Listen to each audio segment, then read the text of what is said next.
Hey guys, welcome back to the channel. This is a story about what if Deku became the quirk collector part 1. If you guys enjoy this what if and want to see part 2, comment down below and let me know before I start. Please do support for more awesome content and leave a like, and don't forget to subscribe to my channel and also share this video with your friends and check out the description in my playlist. The author of the story Nightwolf Gamer 3 from fanfiction. So let's start the video. Izuku Midoriya was a young boy. He was smart and kind, one day wanting to be like his hero, All Might. Though, by the time he was 6, he showed no visible signs of a quirk. This was until one day, Izuku and his friend Katsuki Bakugo were playing in a park when something strange happened. The two were playing a game of heroes and villains, with Katsuki being the villain and Izuku being the hero. Katsuki was running quickly, and Izuku was catching up to him. Suddenly, as they approached the swing sets that lined the playground, Izuku noticed that his hands were shaking slightly. A strange feeling bubbled up inside the child. He knew it wasn't normal, but he didn't know why or how to stop this new occurrence. He glanced over at Katsuki, who was still running. "I'm going to get you, villain," Izuku yelled, running towards Katsuki. However, when Izuku actually caught Katsuki, he noticed a weird smell coming from his hands, and the fact that they were more sweatier than usual was also pretty weird. "Damn it," Katsuki playfully yelled, not noticing the strange occurrence. Izuku shook Katsuki's hand as a display of good sportsmanship, but both of them noticed something weird. "Hey, your hands are sweatier than usual, Izuku," Katsuki pointed out. Izuku looked at his hands. Do you think my quirk is finally manifesting?" Izuku excitedly asked. "I mean, it could be." Katsuki shrugged, soon noticing that his hands weren't as sweaty as they usually were. "Your quirk might be similar to mine." As he was saying this, Katsuki tried to show off his own quirk, but the explosion he made this time wasn't as big or as powerful as usual. "Huh? What the heck happened to my quirk?" Katsuki shouted in frustration. Izuku reached over to Katsuki, accidentally doing something that probably couldn't be undone. Izuku accidentally blasted an explosion in Katsuki's face, in a similar fashion to how Katsuki would use his own quirk to fend off against anyone who would want to mess with him.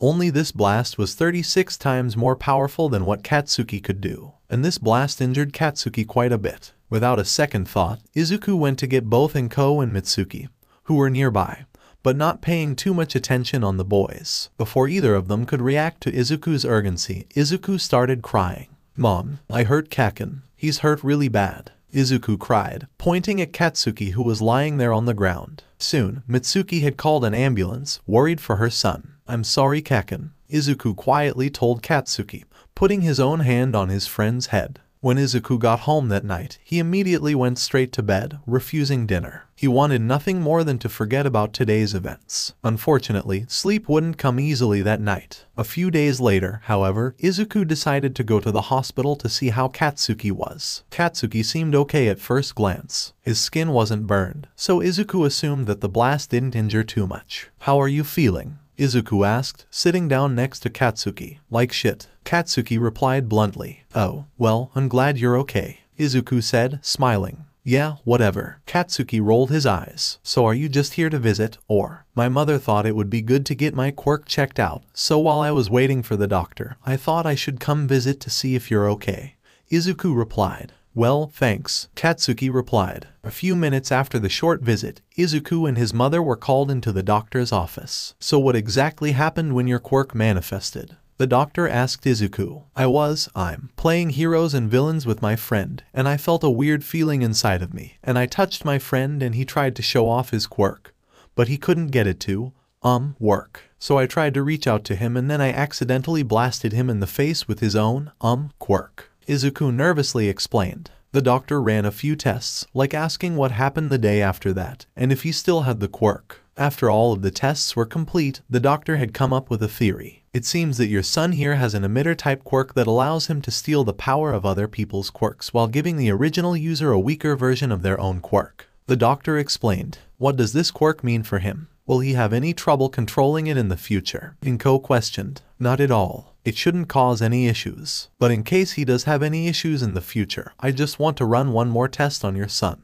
the doctor replied, taking Izuku to a room with 3 doctors. Izuku looked quite nervous, hearing about what his own quirk could have been. Sure, it was kind of powerful, but with the damage he had caused to his own friend, Katsuki, he was afraid that he'd be seen as a villain by the public and would never become a pro hero, like he had always wanted to. Alright, Midoriya, I want to see what the limits of your quirk are, so try to take each of these doctor's quirks. The doctor instructed. Izuku nodded and walked up to the first doctor. I have an emitter quirk called Evaluate, which allows me to analyze other people's quirks. The doctor explained. It isn't very useful to me, so you can take it. Izuku nodded, touched the doctor on the arm. Before either of them knew it, Izuku had successfully taken the first doctor's quirk, leaving the doctor with a weaker version of Evaluate. I think I have your quirk now. Izuku smiled. Soon, Izuku looked at the second doctor. It appears you have a transformation quirk called Ignite, which allows you to ignite your body in flames. Izuku evaluated. Though it looks like you haven't reached your full quirk potential. Though I guess it makes sense, because your body heat is depleted quite a bit whenever you use your quirk. That's actually correct. I have to always wear a coat when I use my quirk at home. But hey, at least you'll one day probably find a use for it. The second doctor smiled. Izuku prepared to take the quirk of the second doctor before asking the doctor something. Will I burn myself whenever I use your quirk? Izuku asked. No, whenever I've used my quirk in the past, I've noticed that wherever I ignite my body, it becomes fireproof. The doctor replied, smiling. Now come on, kid. Don't be shy. Izuku nodded, touching the second doctor and taking his quirk. Hey, that wasn't as bad as I thought, Izuku said, before uncontrollably igniting himself in random areas of himself, before stopping after a few seconds. It looks like after you take someone's quirk, you involuntarily use the quirk. One of the doctors pointed out. I guess so. Izuku nodded, walking to the third doctor. I have a mutant quirk I call Tentacles, which gives me tentacles on my back. The third doctor explained. Now try to take my quirk and see what taking a mutant quirk does to you. Izuku nodded and touched the third doctor. After taking the quirk, the third doctor didn't have his quirk weakened and Izuku had a similar version of the quirk. And a few seconds later, Izuku sprouted several tentacles on his back. Well, these are so cool. Izuku exclaimed. Good, now see if you can deactivate tentacles. The doctor instructed. Izuku nodded and deactivated tentacles, though it was harder to do. I guess mutants are harder for you to use. One of the doctors guessed. After a few more tests, the doctor had brought Izuku back into the room he was in before. So it looks like my prediction was a little incorrect. Your son's quirk allows him to take a portion of someone else's quirk, leaving the target with a weaker version of their quirk, and giving your son a stronger version of the quirk based on a number of factors. The doctor explained. For emitter-type quirks, it's Izuku's age times the target's age. For transformation quirks, it's Izuku's age times the target's age, then divided by half of Izuku's age. But for mutant quirks, the stolen quirk's power stays the same as when it was originally used. 𝐭 looked at her son, smiling. Izuku, what would you like to name your quirk, sweetie? 𝐭 asked Izuku. Izuku thought for a while. He soon realized that his quirk was similar to the symbol of evil, all for one. Izuku didn't want to be a villain. How about I name my quirk? One with all, Izuku announced. One with all it is. The doctor replied. I wish you luck into the world, Izuku. But what about Katsuki Bekugo? Will he be okay? Izuku asked the doctor. I can promise that Katsuki will be okay. The doctor clarified. In fact, he's being released tomorrow. Relief flooded through Izuku. Thank you so much, doctor, Izuku said, bowing slightly. The doctor simply smiled and waved goodbye as Izuku exited the room. Once they both left the hospital, both Izuku's and 𝐭's faces were filled with relief. They both sighed heavily, smiling. The rest of the afternoon passed quickly. After talking with Katsuki's parents, both Izuku and 𝐭 visited Katsuki again. When the time came for Katsuki's discharge from the hospital, he took Izuku's accidental quirk usage. Mitsuki, however, didn't trust Izuku that much. Why aren't you scared of him? Mitsuki asked. Mitsuki, calm down. It was an accident. 𝐭 sighed. He hurt Katsuki and he still hasn't even apologized yet. I don't know what to think anymore. Mitsuki mumbled. You don't need to worry, everything is okay now, 𝐭 assured. You should at least keep an eye on that boy, Mitsuki demanded. You don't know what he could do next. It happened because his quirk manifested. 𝐭 tried to explain. I still can't believe it. Mitsuki muttered under her breath. We all make mistakes when we're young, Mitsuki. 𝐭 smiled softly. Just accept it and move on. Meanwhile, Izuku and Katsuki were talking as well, in secret, though their mothers knew that they were there. Just not what they were doing. So what you're saying is that you accidentally stole the power of my quirk, involuntarily used it, accidentally injured me, and then gave it back to me? Katsuki asked. Yeah, that's what happened, Izuku confirmed. I'm sorry for doing all of that. I forgive you, just don't let it happen again. Katsuki replied. and with both of our quirks combined, we'll be the greatest heroes ever. I hope so, Kakin. Izuku happily grinned. It had been 8 years since Izuku was diagnosed with having the quirk he named One with All. His schoolwork had also improved drastically thanks to his new training methods, and his relationship with Katsuki has gone a whole lot better, especially since the two both had strong quirks. You're all 3rd years now, it's time for you to start seriously considering your futures. Katsuki and Izuku's homeroom teacher told the class as he looked at them from the podium. While normally I would pass out these career aptitude tests ... why bother? I know you all want to be heroes. The entire class, barring 2, cheered as they showed off their quirks. Yes, you all have very nice quirks, but using them at school is against the rules. So restrain yourselves. Hey, sensei, don't lump me in with most of these extras. Katsuki spoke up. Most of this lot would be lucky to end up as sidekicks to a busted D-lister. I'm the real deal. Predictably, his fellow classmates had something to say about that as they all tossed insults his way. Bring it on. I'll take you all on. You do have impressive test results. The teacher commented. Maybe you will get into UA. Cue the shocked exclamations of the rest of the class that Katsuki was trying to get into the #1 hero school. That's why UA is perfect for me, Katsuki replied as he stood up from his seat. I aced all the mock tests. I'm the only one at this school that stands a chance of getting in. I'll be more popular than All Might himself and become the richest hero of all time. People all across the world will know my name. And it all starts with UA. Oh yes, Midoriya, you applied for UA as well, right? The teacher asked, looking over his paperwork. Yes, sensei, Izuku replied, and all of the other students whispered among themselves. I hoped you would, quirkologist, Katsuki exclaimed soon after Izuku replied to the teacher's question. Together we'll be the best. You and me, quirkologist. Izuku then covered his ears. Not so loud, Kakin, Izuku told Katsuki. Oh, right. Sorry, I forgot about your sensitivities. Katsuki apologized, speaking in a normal volume. Izuku uncovered his ears. It's fine, Kakin, but thank you. The rest of the day had gone the same as usual. Nothing interesting happened. As the day ended, both Izuku and Katsuki's hype for the entrance exam for UA were increasing. After Izuku had cleared up his things, he and Katsuki had started walking home. How do you think we'll do on the exams? Izuku asked Katsuki. We'll be fine. We just need to become more powerful, Katsuki replied, a grin showing up on his face. Speaking of power, have you gotten attacked by any villains lately? Not really, Izuku replied. Though I find it funny that whenever I do get attacked by a villain, I always gain a quirk after the attack. Speaking of that, how many quirks do you have now? I bet it's like 30 at this point, right? Katsuki asked Izuku. No, but you're pretty close, Izuku replied. I have 24 stockpiled quirks. The first 3 were from the doctors that wanted to see what I could do. Then I got 14 from when villains attacked me. And I got 6 of them from vigilantes. And my most recent one was from my mother as a present. That many, quirkologist. Katsuki was surprised at Izuku's reply. Do you know how to use them all? Well, mostly. I'm not too sure about quirk number 6, gunpoint. It's kind of hard to tell when it is activated.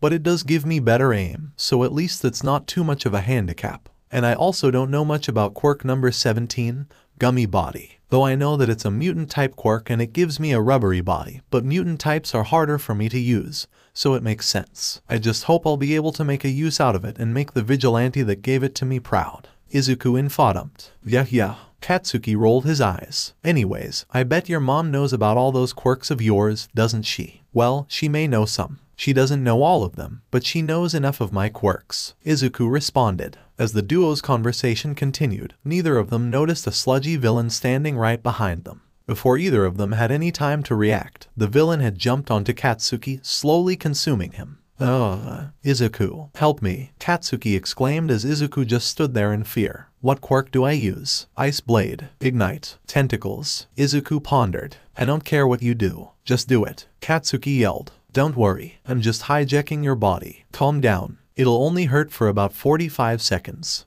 Then it'll be all over. The sludge villain chuckled, continuing to suffocate Katsuki. Without thinking, Izuku used a combination of the 3 quirks he was just thinking about, forming a blade of ice on his right arm, and 2 flaming tentacles coming out of his back, attacking the sludge villain, trying not to hit Katsuki. Katsuki, meanwhile, just couldn't feel anything due to the slime villain choking him. However, as Izuku continued fighting, he eventually managed to free Katsuki from the villain, and immediately ran towards him and healed him from his injuries using his regeneration quirk. After that, Izuku deactivated his quirks. They were both breathing heavily as they stood up, Izuku taking hold of Katsuki. "Thank you, Izuku," Katsuki told him. Izuku just shrugged, blushing slightly. "I didn't really do much. I didn't mean physically. You stopped him from killing me," Katsuki replied. After the sludge villain was about to retreat, a familiar face had shown up. "I am here." The number 1 pro hero, All Might, announced, collecting the remains of the sludge villain and putting it in a plastic bottle. "All Might," both Izuku and Katsuki exclaimed in awe. "Yes, it is me," All Might announced. "And I couldn't help but notice that you young boys got caught up in some trouble with this villain here." "That's true, but I tried to use my quirk to attack him," Izuku explained. "I see. Usually it would be illegal to use your quirk out in public like that, but since you used it for self-defense you get an exception," All Might said. "Say, are you two planning on going into the hero course?" Yeah, kinda," Izuku replied. "We're planning on applying to you," Akatsuki explained. "Well, I see. You two will become fine heroes one day." All Might nodded. "Wait, before you go, could you autograph my notebook?" Izuku requested, taking out his notebook on pro heroes. "Already done it," All Might exclaimed as Izuku looked in his notebook, amazed at the autograph from All Might in there. "Wow, you really are almighty," Izuku exclaimed in awe. "Now I must be on my way," All Might announced, jumping off. Izuku and Katsuki were both very speechless. "Quirkologist, yes Kaken. Did what I think just happened happen?" "Well, what do you think happened? Did we just witness the number 1 pro hero being a pro hero?" "Yes Kaken, that did just happen." The two then realized what had happened. "We just got complimented by All Might." Katsuki and Izuku both cheered. "I'll never forget this day," Katsuki exclaimed. "This notebook will become a family heirloom." Izuku fanboyed, about to faint from all of the excitement. The two boys then ran home in excitement. For the next few months, the two trained with their quirks to get ready for the entrance exam for UA. Katsuki mostly trained in making his explosions more powerful, but Izuku trained with his quirks in a number of ways. Both of the boys trained by cleaning up the beach with their quirks. They knew that they wouldn't get the beach fully cleaned up, but they tried. Izuku practiced with using quirk combinations, like using web shoot and vine whips allowed Izuku to make piles of trash he was collecting bigger, or using tentacles and objectify.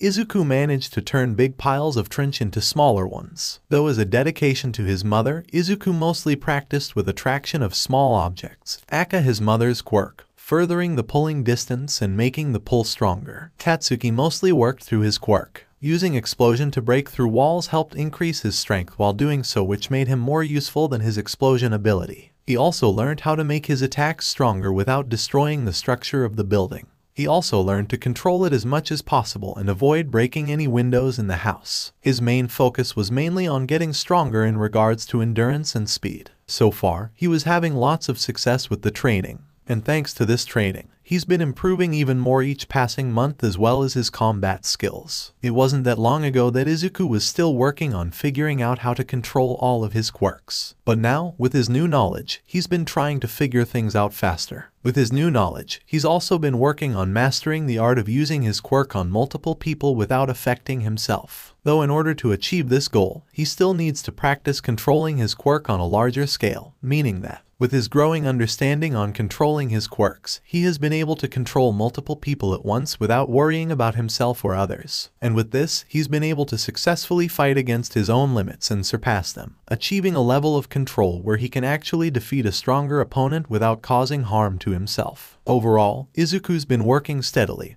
and he hasn't lost his drive and perseverance. As such, Katsuki has become the main support of Izuku. While Izuku is currently at the stage of developing his quirk, Katsuki is working hard to understand his quirk and master it so that Izuku can use it without fearing for his own life. When it comes to physical fitness, Katsuki has gone a step further in training his quirk. He decided that he wanted to learn how to improve his stamina and keep up the best record he could so he would never have to rely on anyone else ever again. When it comes to martial arts, Katsuki has gone ahead and gotten himself a set of boxing gloves because he doesn't want to risk damaging his hands again if he gets hurt. When it comes to academics, Katsuki has gone ahead and studied a lot of subjects in hopes of gaining a greater knowledge of the subject, including history, geography, literature, science, economics, and the likes. Because he wants to get into UA, he doesn't want to fail any classes. At least that's what Katsuki thinks. He may not be sure of many things sometimes, but he does know that Izuku definitely cares for his academics, especially English. He knows that Izuku hates doing schoolwork in general, but he has to do it for Izuku. Even though he might seem reluctant about school, he knows deep inside that it's part of Izuku's dream to become a hero, and he'd do anything for Izuku. While training some more, Izuku learned of possible quirk combinations that he could use, though he learned that the more same-type quirks he used in a combination, the harder for Izuku to control the quirk combinations. As Katsuki has been busy preparing for the entrance exams, he hasn't been keeping up with Izuku as often, which leads to him not knowing of his friend's progress. However, despite being busy with studying for these exams, Katsuki is still extremely proud of Izuku. After a few more months, the entrance exam was coming up, and the beach was looking very clean. As a result, Katsuki and Izuku decided to train and improve themselves together, practicing various different techniques and fighting styles, and even talking about how they wish they can work as heroes together. In fact, Katsuki has already planned what he will teach Izuku. He wants to tell him about the basics and then introduce him to more advanced techniques. And Izuku has promised that Katsuki can train with him after they graduate, helping each other grow their skills. Of course, if there was something that the two agreed upon, it would be the training. Of course, as the two teenagers trained, Katsuki noticed that Izuku was a little bit nervous about the upcoming exam. He was also starting to worry about Izuku. He seemed distracted during their training sessions. "Are you feeling okay, quirkologist? Something on your mind?" Katsuki asked, concerned for his friend. No, nothing's wrong," Izuku assured, though he still seemed nervous. "Really? 'Cause you don't look too good," Katsuki commented, noticing his pale complexion. "Maybe I'm just a bit tired from training so much," Izuku responded. "If you say so," Katsuki shrugged. "But if something's bothering you..."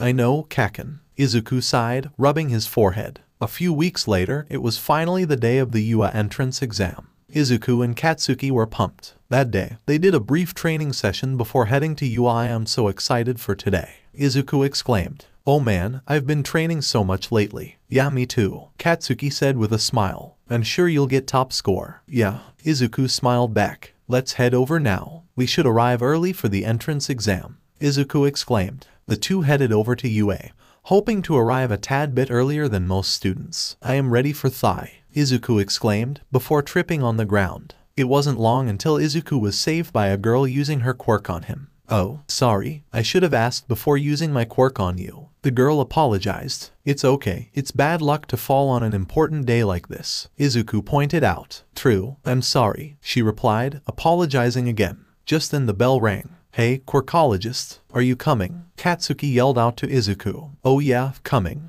Izuku replied, before turning to the girl. "I'll see you around. Good luck on the exams." Katsuki and Izuku both excitedly ran into the UA building. "We are so pumped for this," Izuku and Katsuki exclaimed. After Katsuki and Izuku went inside, they made their way to the written exam. It wasn't too difficult. There were questions about quirks, heroes, politics, etc. Basically, it was just about explaining stuff that needed to be explained and asking the examinee to write down an explanation if needed. And of course, if someone didn't answer a question properly, the examination was over immediately. Either way, the written exam was a piece of cake. But the more important exam was next, the practical exam. "What's up, UA candidates? Thanks for tuning in to me, your school DJ. Come on, and let me hear ya." Pro Hero, Present Mike announced as everyone cheered. "Now let's get straight to the main show. Let's talk about how Thai's practical exam is gonna go down, okay?" "Yeah," everyone cheered, Izuku covering his ears because of the noise. He knew that Present Mike was quite loud and energetic,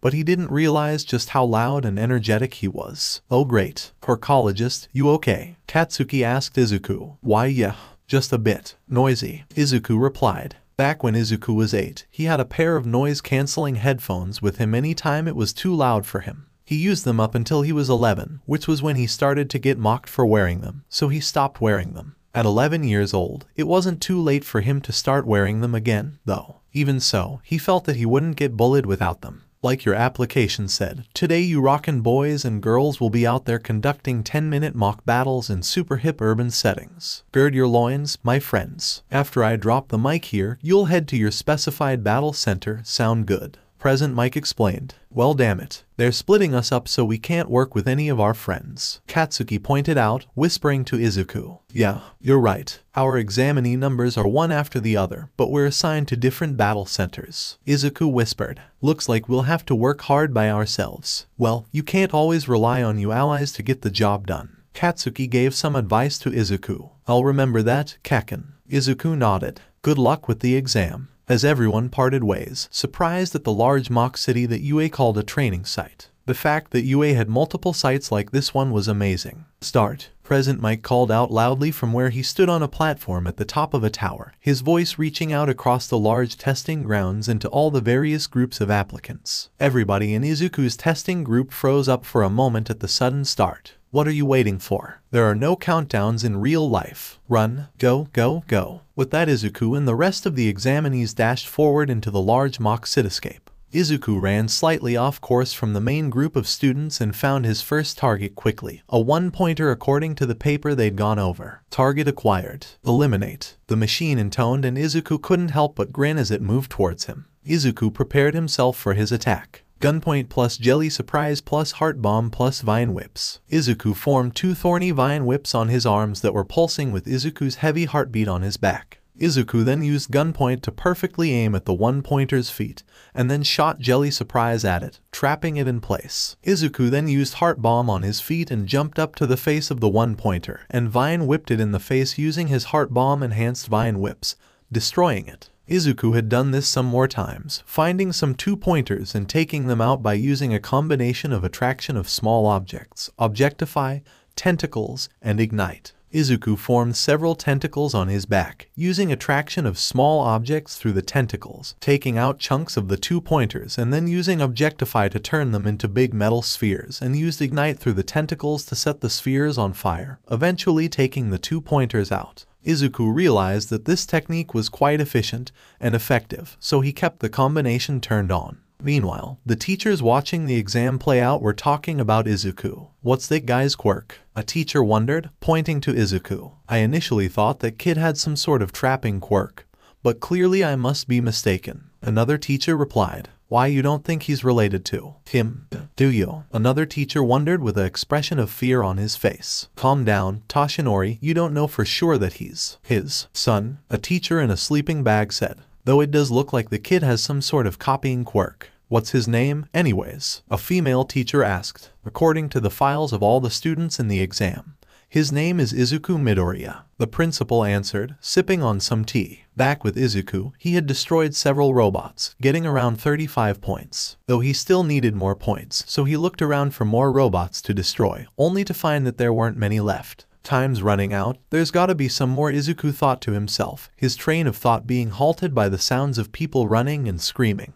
Izuku turned around to see that there was a 0-point robot chasing everyone. The robot smashes a few buildings and traps the girl that saved Izuku before the exam started underneath the debris. As the robot moves closer, it threatens to crush the girl. "Wait, I recognize that girl," Izuku remembered, running towards the girl. Izuku briefly turned off his quirk combination, and then switched to a combination of his most powerful quirks. Gummy Body plus Jelly Surprise plus Heart Bomb plus Ignite plus Hold Up plus Ice Blade. Izuku swung using his rubber body to the robot, and used a combination of Jelly Surprise and Ignite to trap it and settle robot on fire. Izuku then used Gummy Body to swing up to the robot's face, and then used a combination of Ice Blade and Heart Bomb, slashing the 0-point robot in the face. Izuku then used his Hold Up quirk and stopped the 0-point robot from doing anything else, throwing the robot away, then deactivating his quirk combination out of exhaustion, falling. Right before getting close to the ground, Izuku is slapped in the face by the girl that saved him before the exam started.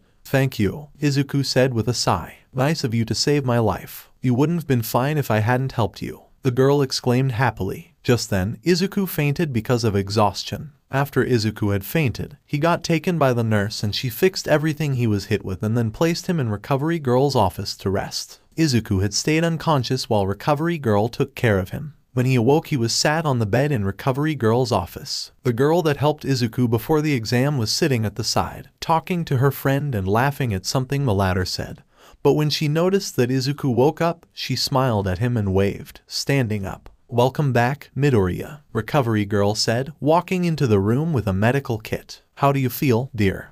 Fine, I guess," Izuku mumbled. "I've bandaged your hands. Don't worry, you'll be able to use them soon enough," she told him. "But we should probably check your forehead. Make sure the bone in your skull isn't broken and all that jazz." "I don't think it's broken," Izuku mumbled. Maybe a little bruised or sore, though. That's what I figured. Anyway, since you woke up just fine now, I'll let you go. I hope you don't have any lasting injuries. Recovery girl explained.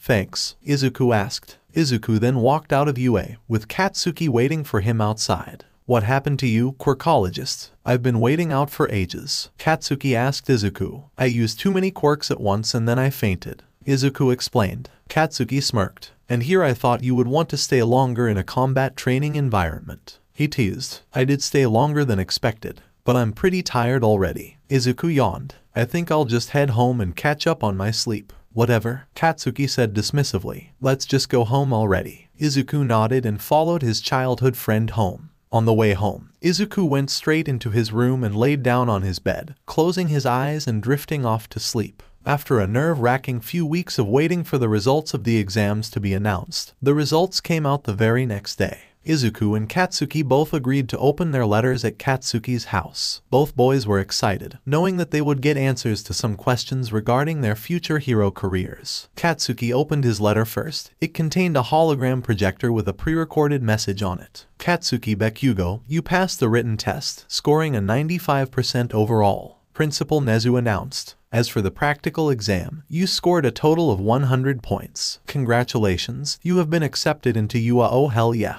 Katsuki exclaimed in joy. Izuku opened his letter next. Izuku Midoriya, you've managed to pass the written test, scoring 98%.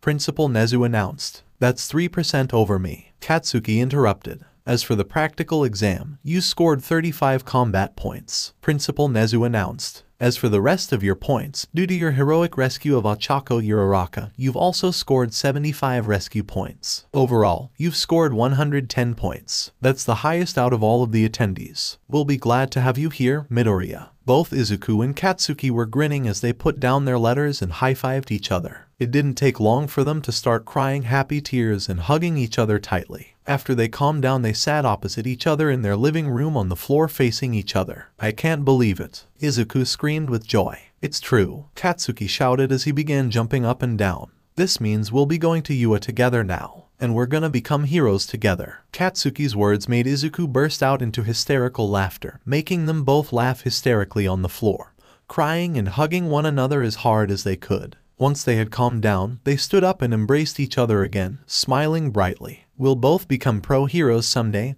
quirkologist. Katsuki shouted. Yeah, Izuku yelled. Soon, both 𝐒𝐭 and Mitsuki hugged their respective sons, telling them how proud they are of the two. They congratulated the two, saying how proud they were of both boys, which caused Izuku to blush a bright shade of red, causing Katsuki to laugh at how embarrassing Izuku suddenly was. Once everyone finally calmed down, they decided to leave the celebration and return home. When the party ended, everyone went home. 𝐒𝐭, Mitsuki and Masaru went home and Izuku headed to his room. Katsuki left after dropping Izuku off at his house, leaving Izuku alone, feeling happy about what the outcome of the exams were. He had been accepted into UA High School, where he will work with the person that saved him. Who knew he would meet someone like Katsuki who wanted to be just as heroic as him? As he fell asleep, he dreams about his future hero career as well as his dream of being an actual hero. There was no doubt about it, this was going to be great. He couldn't wait for his lifelong dreams to come true. Izuku found it hard to sleep that night as he couldn't stop thinking about what the future held for him. 𝗏𝐭 had fallen asleep a little early, but not before giving her son a kiss on his forehead and whispering sweet nothings in his ear before falling asleep. Everything was going to plan. I am so pumped for this, Izuku thought to himself while sleeping. This was it. Finally, the day that UA's school year started. All of the best heroes went to UA, Endeavor, Best Jeanist. Even All Might went to UA, and now it was time for Katsuki and Izuku to head to UA. Have you got everything? Izuku. 𝗏𝐭 asked Izuku. Yes, I think I'm just about ready to go. Izuku answered. Are you sure? You didn't just pack action figures, right? 𝗏𝐭 asked. I have everything. Now I gotta go. I don't want to be late. Izuku replied, about to walk out the door with everything. Izuku. 𝗏𝐭 called out to her son. What? Izuku groaned. I'm really proud of you, son. 𝗏𝐭 told her son. Thank you. Izuku smiled. And with that, Izuku walked out the door, ready for you. But downstairs, Katsuki was waiting for Izuku. Come on, quirkologist. I don't want to be late. Katsuki shouted. I don't want to be late, either. Izuku responded. The two boys started walking to UA, both looking forward to the start of their new life with one another. About 20 minutes later, they arrived at UA's gates. They both looked at each other, both still nervous about entering UA's school and being away from their families, but neither boy showed it. Instead of showing how nervous they both felt, they both just smiled at each other and entered the school together. 1A. Izuku whispered to himself, feeling a bit overwhelmed at being in UA's school. If we need to, we can ask someone where we need to go, Katsuki pointed out. Oh, okay. Izuku nodded, nervously. Hey, it's okay. Katsuki reassured Izuku. You'll be amazing at this. I hope so. Izuku muttered softly. You are great at anything. Don't underestimate yourself. Katsuki tried to encourage Izuku. Sorry, Kaken. Izuku apologized. Don't apologize. Just focus on doing your best. Katsuki insisted. Thanks, Kaken. Izuku said, nodding to him. Good. Katsuki replied. Come on, let's get into our classroom. Once Katsuki and Izuku got to the classroom of Class 1A, Izuku heard a familiar voice as Katsuki walked inside. Hey, I recognize that messy, green hair. The female voice shouted. Falling boy. Oh my gosh, it's that nice girl who talked to me. Izuku thought to himself. She looks good in that uniform. That punch you did was amazing. The girl complimented Izuku. So,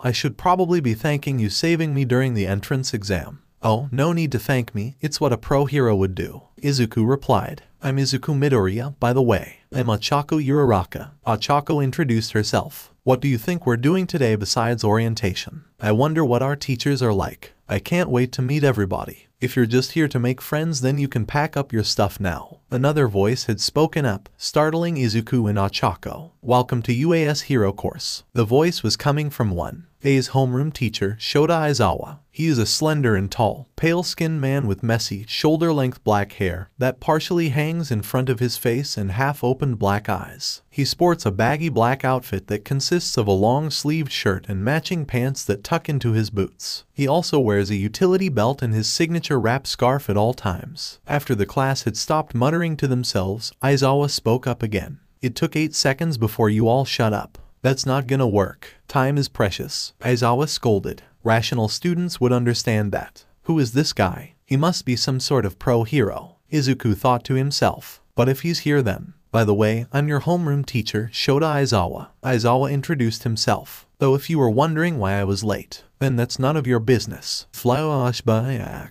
Aizawa was looking through his students' profiles to see if there was any extra information he should know about them. As he was finishing up, he got to Izuku's file. It's the student that got the most points overall in the entrance exam. Aizawa thought to himself. This will be fun to read. Name, Izuku Midoriya. Age, 15. Gender, male. Class, 1A. Teachers, Class 1A. Teachers, Shota Aizawa.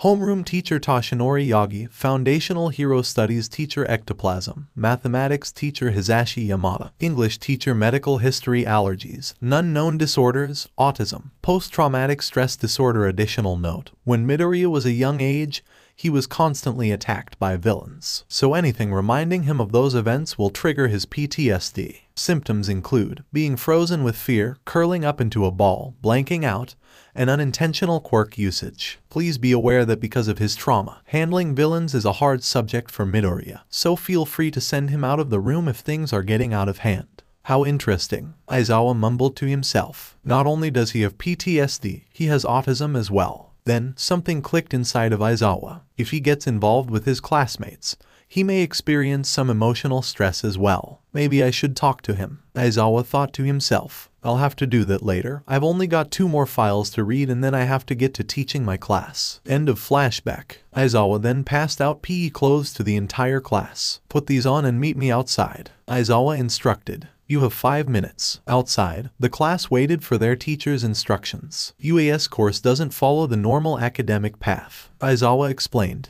To help get to know your own quirks better, there's going to be a quirk assessment test. But orientation, we're gonna miss it. Ochako yelled. If you really wanna make the big leagues, you can't waste time on pointless ceremonies. Aizawa informed. Here at UA, we're not tethered to traditions. That means that I get to run my class however I see fit. All of the class gasped. You've been taking standardized tests most of your lives, but you never got to use your quirks in physical exams before. Aizawa monologued. The country's still trying to pretend we're all created equal by not letting those with the most power excel. It's not rational. One day, the Ministry of Education will learn Every student looked worried at what they'd be doing. Midoriya, you managed to get the most points on the entrance exam. What was your farthest distance throw with a softball when you were in junior high? Aizawa asked Izuku. 57 meters, I think. Izuku answered. Right, try doing it with your quirk. Aizawa instructed. Anything goes, just stay in the circle. Izuku started thinking about what quirk he should use. Gummy Body would give his throw more power, while Heart Bomb would do the same thing. Then there was Sparks Fly. Sparks Fly was a whole other story on what it could do. Hurry up, we don't have all day. Aizawa scolded Izuku. Sorry, sir. I just have a quirk that lets me store other quirks within me, and currently I'm torn between which one to use. Izuku apologized. We'll take this as a secondary training exercise. It'll help sharpen your mind and improve your decision-making skills. Aizawa gave Izuku some advice. Izuku then remembered that he could use combinations of his quirks. Gummy Body, Heart Bomb, Sparks Fly. Izuku stepped back a little. He powered up his left hand, aka the one he was holding the softball in, using Heart Bomb,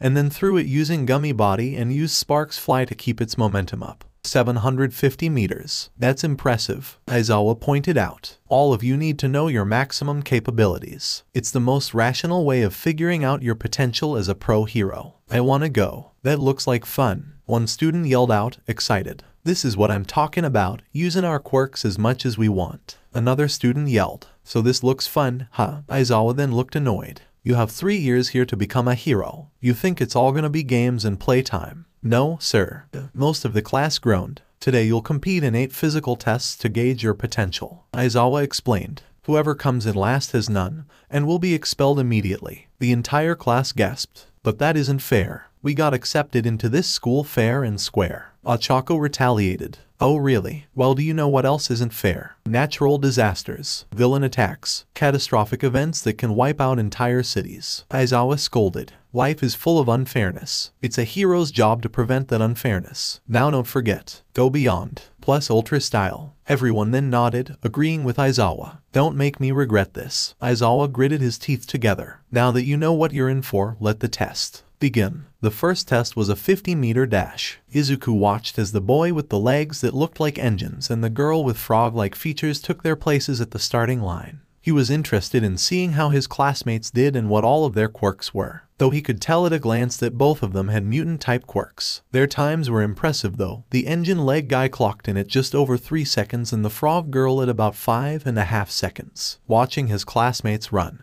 and in some cases, use their quirks in interesting ways to complete the 50 meters, really made Izuku wish he had his notebook right now. Ochako finished in just over 7 seconds and seemed pleased with her result. The fawn-haired girl and the pink girl both finished at just over 5 seconds, though the pink girl appeared to be skating on some kind of substance coming from her feet, which Izuku thought was a good way to complete the test. Finally, it was Izuku's turn. He was up against a purple-haired guy who looked like he didn't sleep much. Izuku thought hard about what combination of quirks he should use. It wasn't long before he was forced to settle with a combination of weight loss, Heart Bomb, and Hot Wings. While running, Izuku used Heart Bomb on his feet and formed 2 flaming wings on his back, while also becoming weightless because of weight loss, getting to the end in 3:51 seconds, and the other guy getting there in 5:1 seconds. The next test was a grip strength test. Izuku looked at one of his classmates, who was masked up and looked a bit like an octopus, and knew he needed a combination of his strength-enhancing quirks. But Izuku didn't really have any quirks that enhanced his strength, except for one rhyming reason. I need to be strong, so my plans of becoming a hero don't go wrong.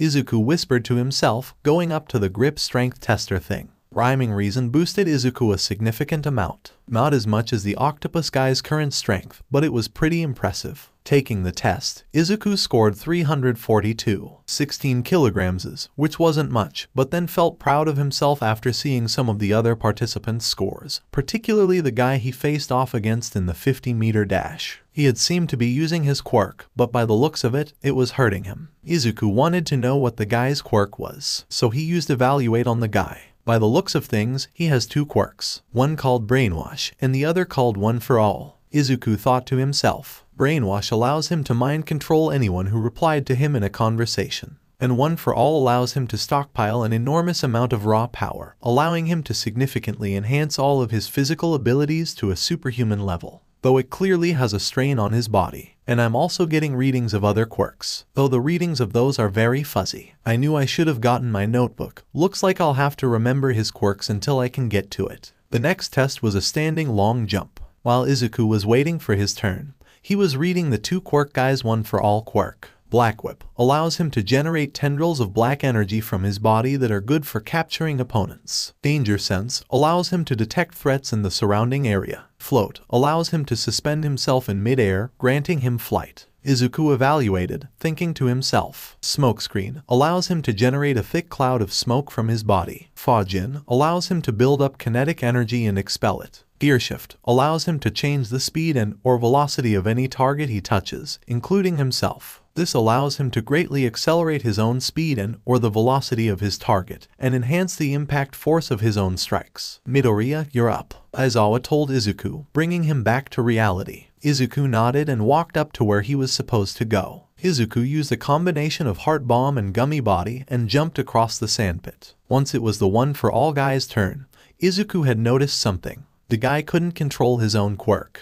I wonder if it has to do with the fact that he has 2 quirks. Izuku theorized. I know that when I use more than 5 of my quirks, it's hard to control and it can even make me fall unconscious. I could possibly ask him about his quirks when the day ends, as long as he isn't expelled. The next test was the repeated side steps. Izuku didn't really use any of his quirks for this test, since he had used Heart Bomb a lot that day, and didn't want to go through any of its side effects. Though Izuku did notice that the one for all guy was doing pretty well, even though his quirk was destroying him. There were 3 more tests before going back to the ball throw, but they weren't that hard and were pretty forgettable. As for the ball throw, Izuku had already done it, so he didn't need to go again. The most interesting things that happened were that Ochako had scored infinity, and was the entire thing when the one for all guy went up. OFA had tried to throw the ball, but he fails to do so. What happened to my quirk? OFA asked Aizawa. I erased your quirk. Clearly you can't control your quirk. Aizawa scolded.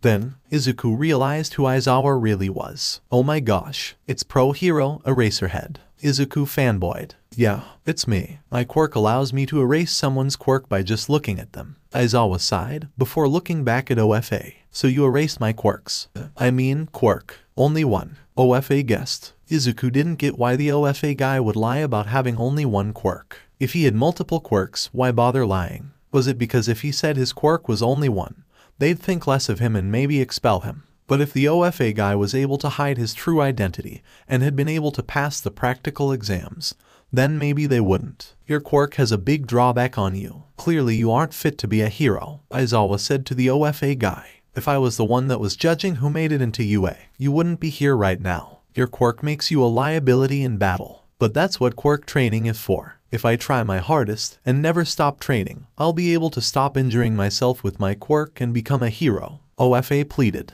Alright, I'll give you another chance, but if you injure yourself badly, Aizawa scolded, bringing back OFA's quirk. You'll expel me. I'll accept your challenge, and I promise my quirk won't do so much damage. Whatever, just do it already. You have your quirks back. We don't have all day, Aizawa instructed. Taking Aizawa's advice into account, OFA throws his pitch, and at the last second, he concentrates one for all through his fingertips. 703.5 Impressive, Aizawa pointed out. Now with that, it's time for the rankings. I'll be showing them all at once so I don't have to explain about any of them. Momo Yaoyorozu 1st, Izuku Midoriya 2nd, Katsuki Bakugo 3rd, Tenya Ida 4th, 𝗵𝗃𝐾𝐽 Takoyami 5th. Nizo Shoji 6th, Shoto Todoroki 7th, Ijiro Kirishima 8th, Mina Ashido 9th, Ochako Uraraka 10th, Koji Koda 11th, Rikido Sato 12th, Tsuyu Asui 13th, Yuga Aoyama 14th, Hanta Zero 15th, Denki Kaminari 16th, Kyoka Gyro 17th, Toru Hagakure 18th, Mashirao Ajiro 19th, Hitoshi Shinso 20th. Turns out, the OFA guy's name was Hitoshi Shinso. Momo had walked up to Izuku. I congratulate you on getting 2nd place, Midoriya. Momo congratulated. Thank you, Yaoyorozu. Izuku thanked. I guess I should congratulate you for getting 1st. Why thank you, Momo replied.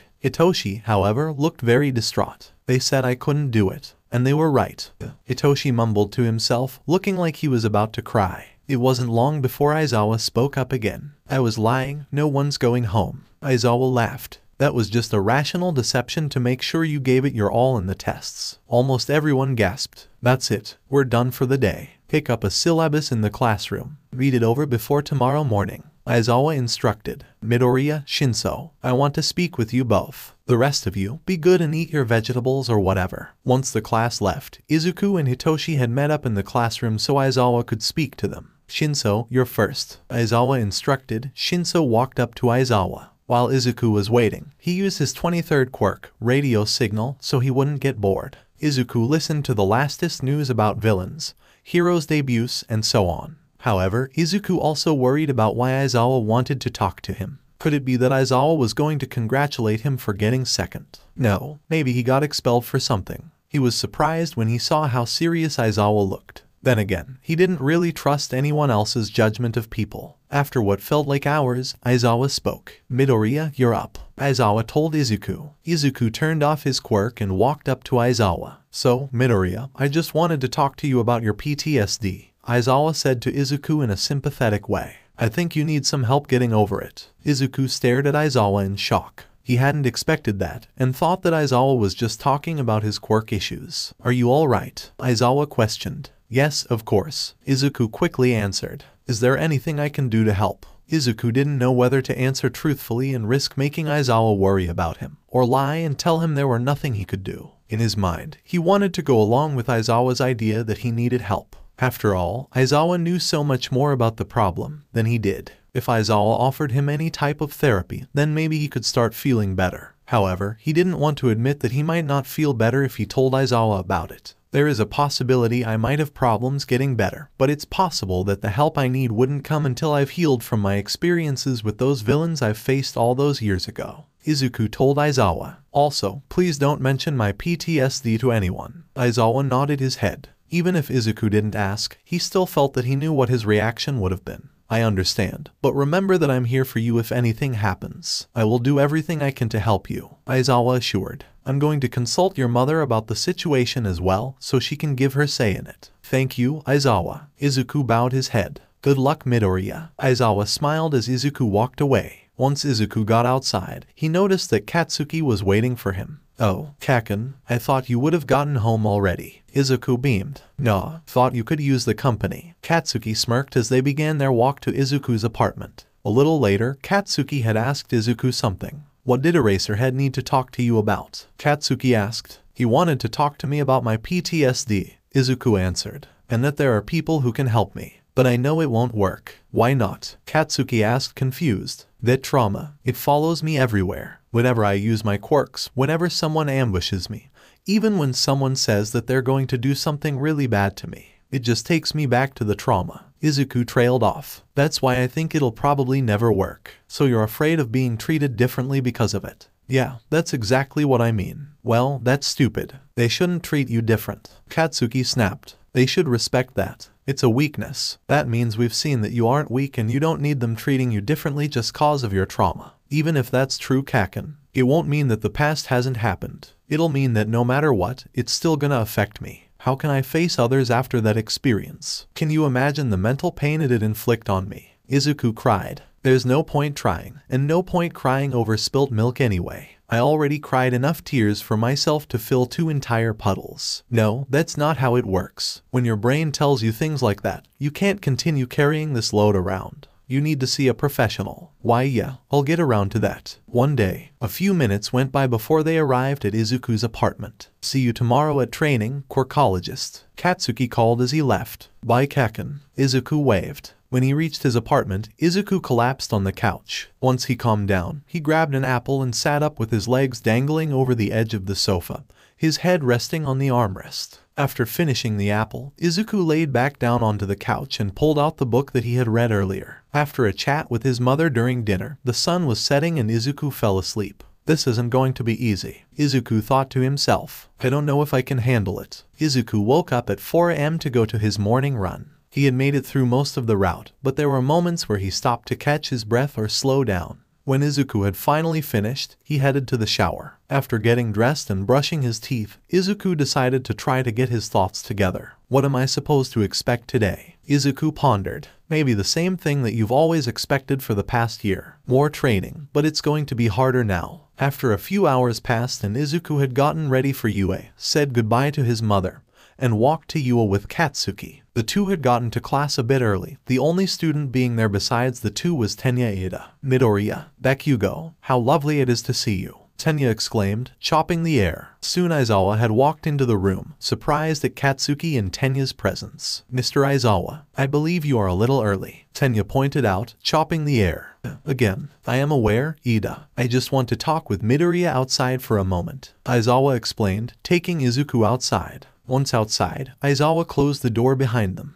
You wanted to talk to me? Izuku asked, concerned. Aizawa gave Izuku one of his usual blank stares. I just wanted to let you know what'll happen today, Aizawa informed. You'll have the normal classes, like English and math, and then after that, you'll have basic hero studies. Also, with the permission from your mother, you've been signed up for counseling sessions with Hound Dog. You'll have your first session with him this afternoon. Really? You're signing up for that? Izuku gasped. Of course, Aizawa confirmed. Now, I need you to promise me something. Okay, Izuku nodded. Do not hesitate to speak up if you feel uncomfortable, and don't try and push yourself to talk. You need time to heal from all your experiences. You also need to take breaks to allow your body time to heal from the trauma. Izuku thought about all the words Aizawa said and sighed. He didn't really know what to say to reassure his teacher. You can always ask me anything, you know, Aizawa told him. I'll always be happy to help you out. I know. Thank you, Aizawa. Izuku smiled, grateful. All right, you can head back into the classroom now. I have some other stuff to do before the day officially begins, but feel free to do whatever, just as long as it doesn't break the rules, Aizawa told Izuku, walking off. Izuku walked back into the classroom, taking his seat. Katsuki then walked up to Izuku. So, what did Eraserhead need to talk to you about this time? Katsuki asked. Izuku whispered something in Katsuki's ear. He told me about how the day would go,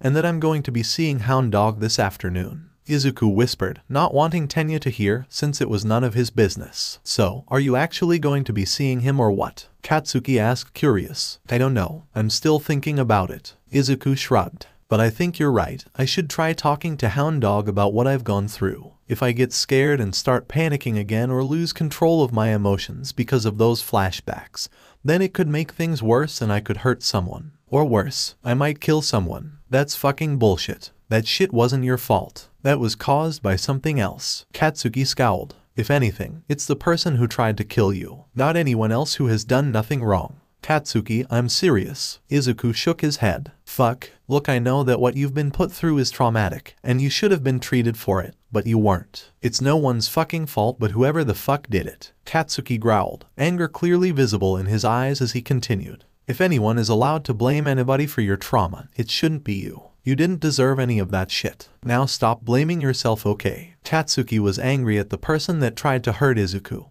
but he couldn't bring himself to blame Izuku for it either. After everything that Izuku has dealt with, he deserves better. Thanks, Kaken. I'm glad that you understand. Izuku replied gratefully. Don't worry, Quirkologist. I won't ever let anybody do something like that again, Katsuki declared while smiling. As Izuku started thinking about what Aizawa had told him, a certain phrase began to flash through his mind. He hadn't been able to figure out what it meant, but it kept coming back to him. It's not your fault. It's okay. You didn't do anything wrong. All these words seemed familiar, and yet, why does it feel so real? Before Izuku could even think about what those words actually mean, he heard his name being called. Midoriya. Upon hearing his name being called, Izuku turned his head around to find Ochako running towards him. She ran straight into Izuku, nearly knocking both of them over. As she landed onto her feet and stood up, she placed her hands on both of Izuku's shoulders. Oh, good morning, Uraraka, Izuku greeted. Good morning, Ochako greeted.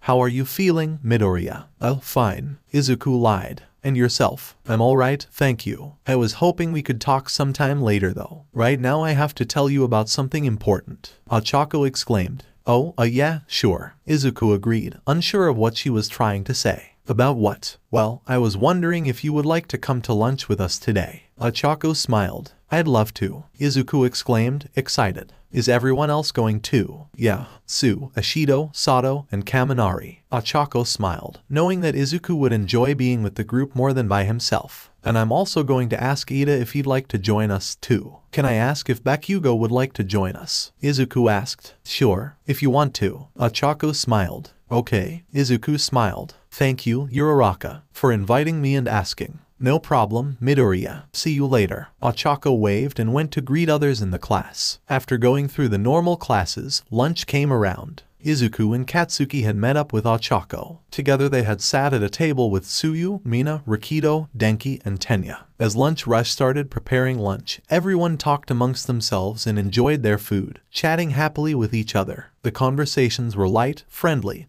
and happy until Mina asked Izuku something. "Midoriya, what did Mr. Aizawa want to talk to you about yesterday?" Mina asked Izuku. Izuku was flustered by this question, but before he could answer, Katsuki defended him. "That's none of your business, acid face," Katsuki stated, crossing his arms. "Quirkologist isn't obligated to share his secrets. If you want to make Quirkologist uncomfortable." Katsuki was then cut off by Izuku. "Kaken, it's okay, she probably wasn't aware," Izuku interrupted. "But Ishido, it isn't polite to be all nosy like that. If I want to share what Aizawa wanted to talk to me about, I'll share it. But if I don't, I won't. And that's okay." Mina then looked very guilty with what she had asked. "Midoriya, I'm so sorry. I had no idea." Mina apologized. "I didn't even ask if you wanted to tell me." "It's fine, Ishido. There's no harm done," Izuku reassured her. "But please note that you don't know what someone else could be going through, so it would be better if you wouldn't ask such personal questions." Mina lowered her head with guilt. "I understand that, Midoriya," Mina assured him. "I understand what you're saying about privacy." "Good to hear it." Izuku smiled. Tenya then spoke up.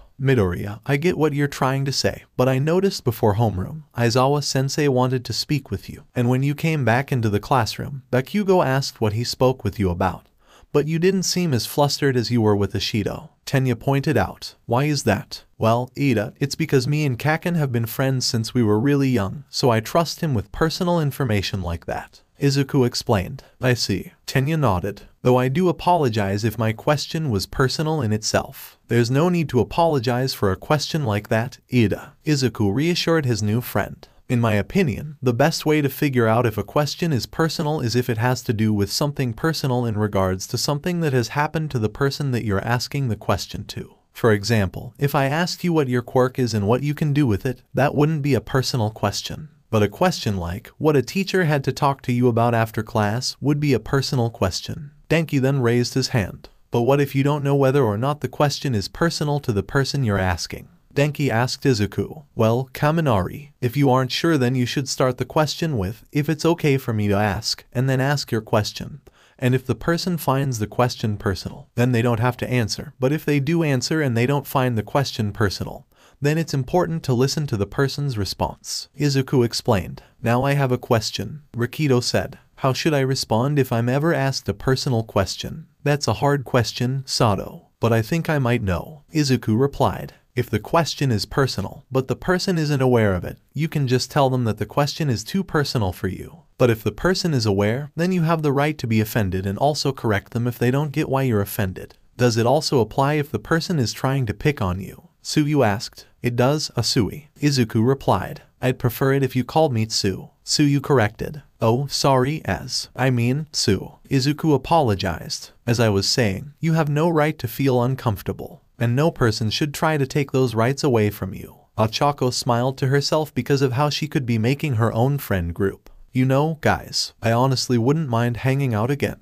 𝗧𝗏 spoke up. "I agree, we should hang out again sometime." Izuku agreed. "Sure, why not? Though I do have to warn everyone, I'm not too good with names, so I'm definitely going to call you all nicknames based on your quirks," Katsuki warned. "So that's why you call Midoriya Quirkologist." 𝗧𝗏 realized. After lunch had ended, it was time for hero training. Everyone had already gotten changed. They waited at Ground Beta's entrance. Suddenly, the door to the building opened. Coming out was the symbol of peace, All Might. "I heard rumors about All Might being a teacher here, but I didn't think it was true," Izuku mumbled to himself. Izuku's hero costume was a black, sleeveless bodysuit with green lines on it, black elbow pads and knee pads, and a respirator around his neck. "Welcome to the most important class at UA High. Think of it as Heroing 101. All Might announced. "Here, you will learn the basics of being a pro, and what it means to fight in the name of good." 𝗧𝗏 walked up to Izuku. "You look good in that costume, Midoriya," 𝗧𝗏 complimented.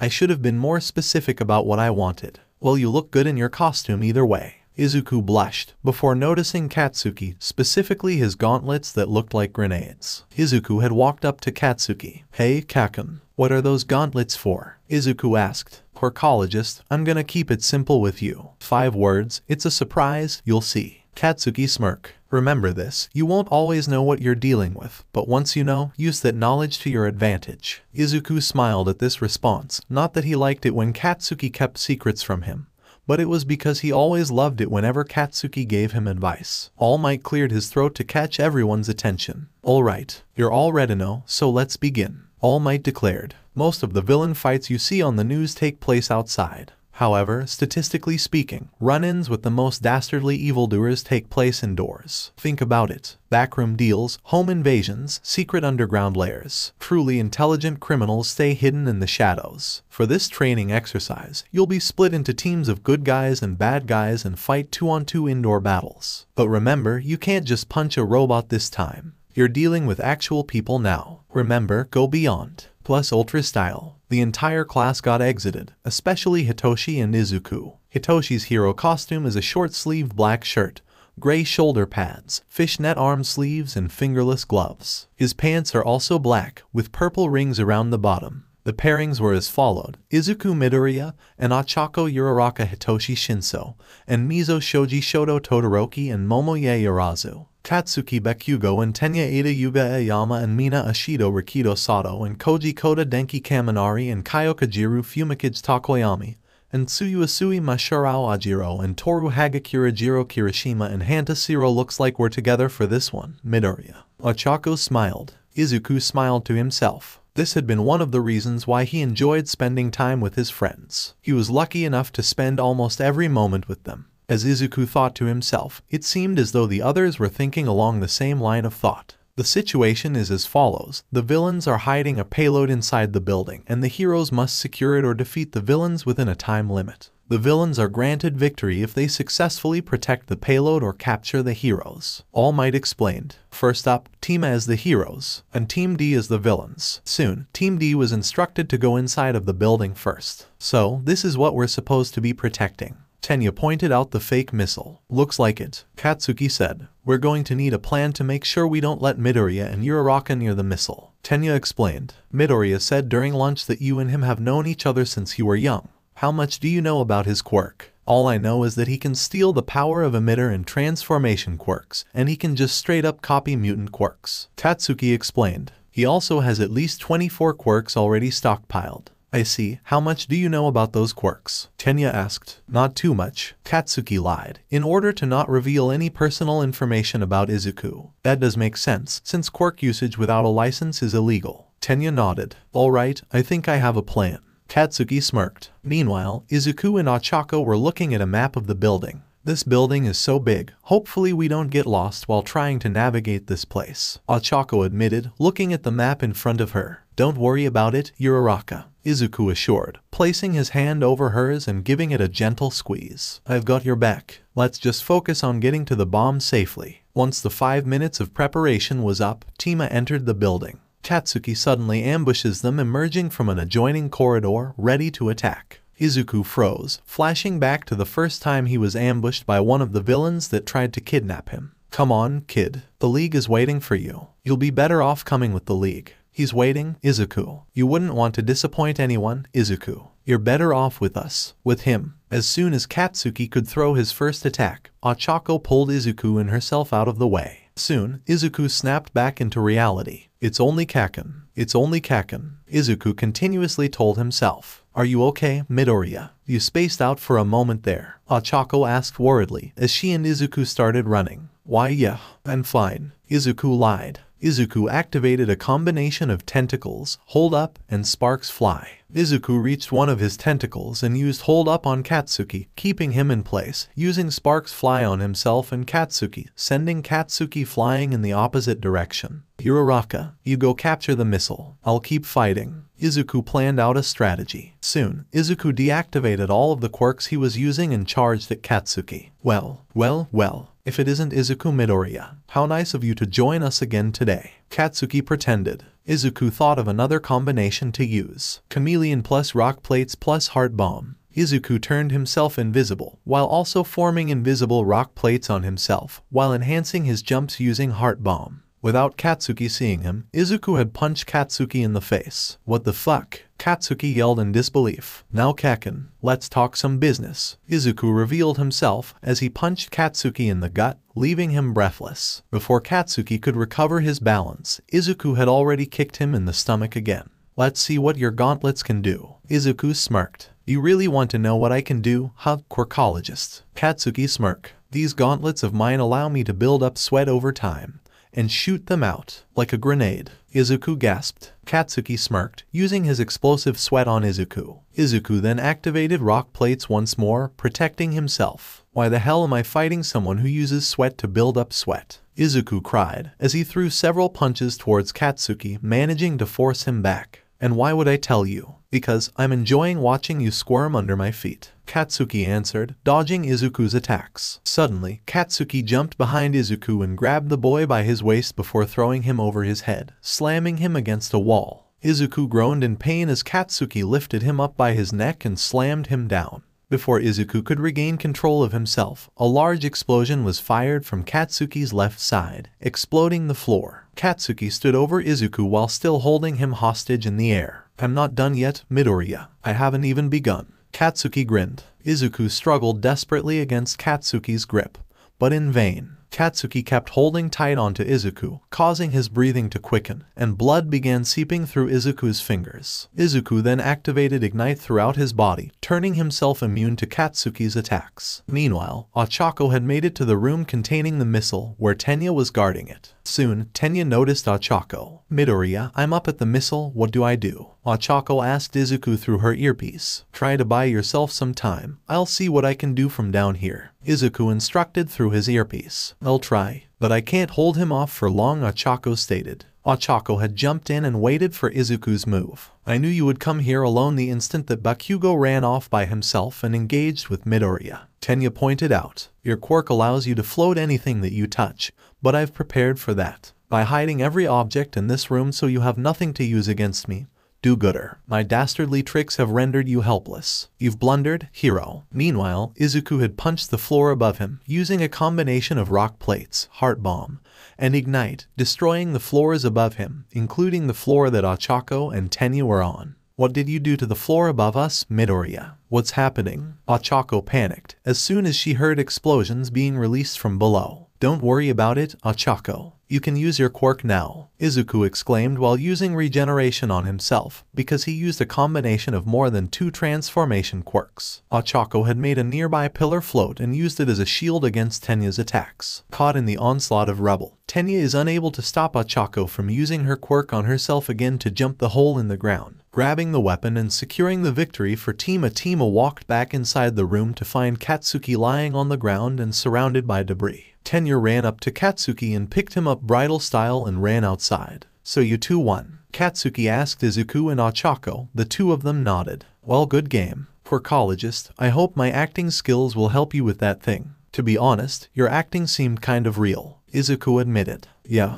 the acting was Enjin's idea," Katsuki chuckled. Soon, 𝗵𝗲 and Team D had made it back to the rest of the class. "Well done, 𝗵𝗲 and Team D, you really put up a fight in there," All Might congratulated. Everyone applauded both teams. "So, up next," All Might announced, Team B and Team I. "I hope you can both put on as amazing as this show as the first 2 teams." After 𝗵𝗲 and Team D had faced off against each other, it was time for Team B and Team I to face off against each other. Team B served as the heroes, while Team I were the villains. Once in the payload, Mashirao and Toru knew they had to strategize. "Ajiro, let's get serious. I'm gonna take off all my clothes and totally disappear," Toru strategized. "Hagakure is using her quirk to our advantage, but it's kinda weird to know there's a naked girl standing by me." Mashirao thought to himself. "What exactly am I supposed to do here?" Just don't look, okay," Toru advised. "What's the difference?" Mashirao asked, slightly chuckling. "You know, it's kind of nerve-wracking being up here," Toru pointed out. "I kind of agree, especially because of the previous fight." Mashirao agreed. "Though at least we all have only one quirk, and that Shinso's quirk hurts him, so this'll be a 2-on-3 match," Toru exclaimed. Meanwhile, Team B had made their way into the building. 𝗲𝗀 had used his 𝗬𝗧𝗄𝐿 arms to create several ears. My quirk allows me to reproduce any of my body parts, 𝗲𝗀 explained, so you can use your extra ears to detect what our opponents are planning. Hitoshi presumed. Indeed, I should be able to hear the commotion coming from the payload, 𝗲𝗀 confirmed, concentrating on his duplicated ears. Alright, I can hear them. 𝐒𝐴𝐧𝐿 has taken her clothes off, and I think she'll be coming for us. We'll have to be extra careful, then. Hitoshi nodded. The two started sneaking around trying not to make any noise or attract attention. So what do? Hitoshi thought to himself. I think that if I try to use one for all again, I'll cause too much chaos. But if I use just brainwashing, everyone will get suspicious. I have to think of a way around this. Soon, they didn't realize it, but Toru was standing right in front of the two. Unexpectedly, Hitoshi was punched in the face. Oh, ugh. Hitoshi groaned as Toru grinned to herself. Shoji, did you just punch me in the face? No, 𝗲𝗀 bluntly replied. Then who? Oh no. Hitoshi realized something. 𝗬𝗂𝐴𝐧𝐿, you fell right into my trap. You don't know where Toru laughed before being brainwashed by Hitoshi. Sit down, Hitoshi commanded as Toru did that. Now sit still while I wrap you up with this capture tape. As Hitoshi eventually started tying Toru up, 𝗲𝗀 looked impressed. That's one powerful quirk you've got there, Shinso. 𝗲𝗀 complimented Hitoshi. And you didn't even injure yourself that time. Oh yeah, it's a part of my quirk, Hitoshi lied, finishing what he was doing and unbrainwashing Toru. No fair, Toru yelled. Soon, 𝗲𝗀 and Hitoshi had started running. Do you think 𝐒𝐻𝐼𝐸 is also coming out? Hitoshi pondered to 𝗲𝗀. From what I heard when I was listening in, 𝗎𝐻𝐼𝐸 will most likely still be protecting the bomb. 𝗲𝗀 explained. So, it'll be a 2-on-1 fight then. The two eventually were greeted by 𝗵𝗃𝗏, who was in a battle stance. So, you got past 𝗬𝗃𝗁, huh? 𝗵𝗃𝗏 glared. Well, I might be outnumbered, but that doesn't mean I'll give up so easily. Oh really? Hitoshi asked. 𝗵𝗃𝗏 was then brainwashed by Hitoshi. Come out here, Hitoshi ordered, 𝗵𝗃𝗏 doing as he said. Good boy. 𝗲𝗀 looked between 𝗵𝗃𝗏 and Hitoshi with confusion. He thought it would be better to stay out of this fight. Hitoshi had then walked up to the bomb and touched it, securing Team B the win. After that fight, the rest of the fights were as followed. 𝗵𝗃𝗏 Takoyami and Tsuyu. Heroes vs Ichiro Kirishima and Hanta Zero. Villains winners. Heroes Denki Kaminari and Kyoka. Heroes vs Momoye Urazu and Shoto Todoroki. Villains winners. Villains Yuga Aoyama and Mina Ashido. Heroes vs Rikido Sato and Koji Koda. Villains winners. Heroes. Now that all of the teams had gone once, All Might had gotten an idea. Now we're going to switch things up. All Might announced. For those who are heroes, you'll be villains. For those who are villains, you'll be heroes. Izuku didn't know how to feel about this. His past trauma was caused by villains trying to attack him, or rather kidnap him. He didn't want to be like that. He just wanted this day to be over. He wanted to go home. He just wished that dealing with his trauma was easy. He wished that being a hero was easy. But it wasn't. Heroes have to deal with villains all of the time. Some days, Izuku just thinks that he isn't fit to be a hero. Heroes are supposed to be strong, not mentally weak like he is. Mr. All Might, sir. Izuku raised his hand. I don't feel very good. Can I sit out of this, please? Nonsense. Heroes have to deal with things like these all of the time. If you want to be a hero, you'll have to go into this like a true hero. Or a villain, in your case, young Midoriya. All Might replied, denying Izuku's request. Maybe All Might was right. If Izuku wanted to be a hero, he had to be a villain. So Izuku sighed and nodded. Prepare to die, Izuku. Prepare to die, Izuku told himself. First up, Team F versus Team A. All Might announced. Izuku sighed a sigh of relief. His team was going up first, so he didn't need to worry about going later. As he and 𝗃𝗏 walked into the payload, they decided to talk strategy, among other things. Midoriya, do you have a quirk that can create constructs? 𝗃𝗏 asked Izuku. No, but I do have a quirk that allows me to shoot out a sticky slime that sticks to anything. Izuku explained. That's twice as good as what I was going for. 𝗃𝗏 cheered, making Izuku blush. Are you able to put it everywhere so it's harder to get up here? Of course. Izuku nodded, going to do just that. Jelly Surprise plus Hot Wings plus Gunpoint. Izuku formed 2 flaming wings on his back and flew around everywhere in the building, shooting Jelly Surprise and used Gunpoint to shoot it out accurately. Then after doing that, Izuku made his way back into the payload. Okay, I did it. Izuku smiled, deactivating his quirks. Good, now we just wait and see what happens. 𝗃𝗏 nodded. Soon, after the 5 minutes of prep time was up, Team F entered the building. This might be a little bit harder than I thought it would be, Rikido thought to himself, mumbling. Then again, 𝗧𝗃𝗀 then looked at Koji, who seemed nervous. "Don't let this get to ya, partner," 𝗧𝗃𝗀 advised him. "It's only a training exercise, it's not real." Koji then nodded as the two walked into the building. They had noticed that almost the entire area had been covered in Izuku's jelly surprise. "Oh," 𝗧𝗃𝗀 gulped. "Do you think they're trying to capture us?" Koji shrugged in a way that meant, "I don't know." When they reached the elevator shaft, narrowly avoiding the slime, the pair could hear multiple echoes from above. "That sound came from above," 𝗧𝗃𝗀 whispered. "Should we go in?" Koji nodded. The duo quickly ran up the shaft and towards the top, taking cover under the ledge. As soon as they got up, they began their search for 𝗃𝗏. "So, what's your quirk, again?" 𝗧𝗃𝗀 asked Koji. "I can control animals with my voice." Koji sighed. "But you don't talk much, or rather at all," 𝗧𝗃𝗀 pointed out, Koji nodding. "Well, you should try to talk more, maybe then people will notice you." Koji nodded. 𝗃𝗏 had soon made their way around, still looking for 𝗃𝗏. Meanwhile, Izuku and 𝐒𝐴CHAKO were talking,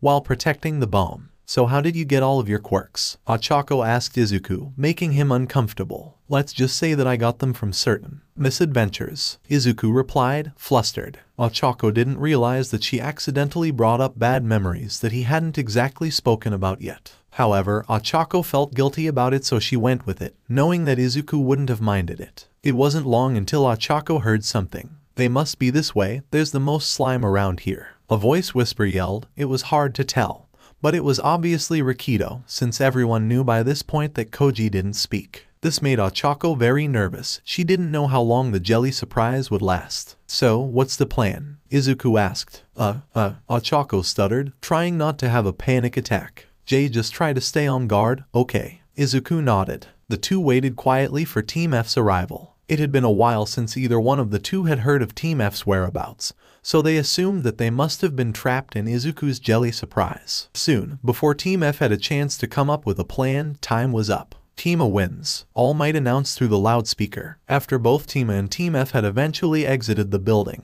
With Izuku having to free 𝗧𝗃𝗀 and Koji from his jelly surprise, the rest of the battles had happened. When Hitoshi and Mizo went up as villains, they faced off Ejiro and Hanta, who were heroes. Team J won the match because Hinata managed to capture both Hitoshi and Mizo with his tape quirk, keeping them distracted, while Ejiro captured the bomb while Team B was distracted. Afterwards, 𝗵𝗃𝐻 and 𝗬 went up, this time as villains, up against 𝗵𝗃𝗀 and Toru, who were heroes this time round. Team I won this match since 𝗵𝗃𝗀 kept 𝗬 busy while 𝗵𝗃𝐻 had searched for Toru, who was using her initial nude strategy and managed to secure the bomb, though nobody actually saw her. After that, Shoto and Momo had gone up against Denki and Kyoka, however the roles were reversed, with Team C being the heroes and Team G being villains. Team C won this match because of their superior quirks being able to overpower Kyoka and Denki. Then the last fight occurred. This time, Katsuki and Tenya as the heroes, and Aoyama and Mina as the villains. In the payload, Mina had tried to think of a strategy, but couldn't think of anything.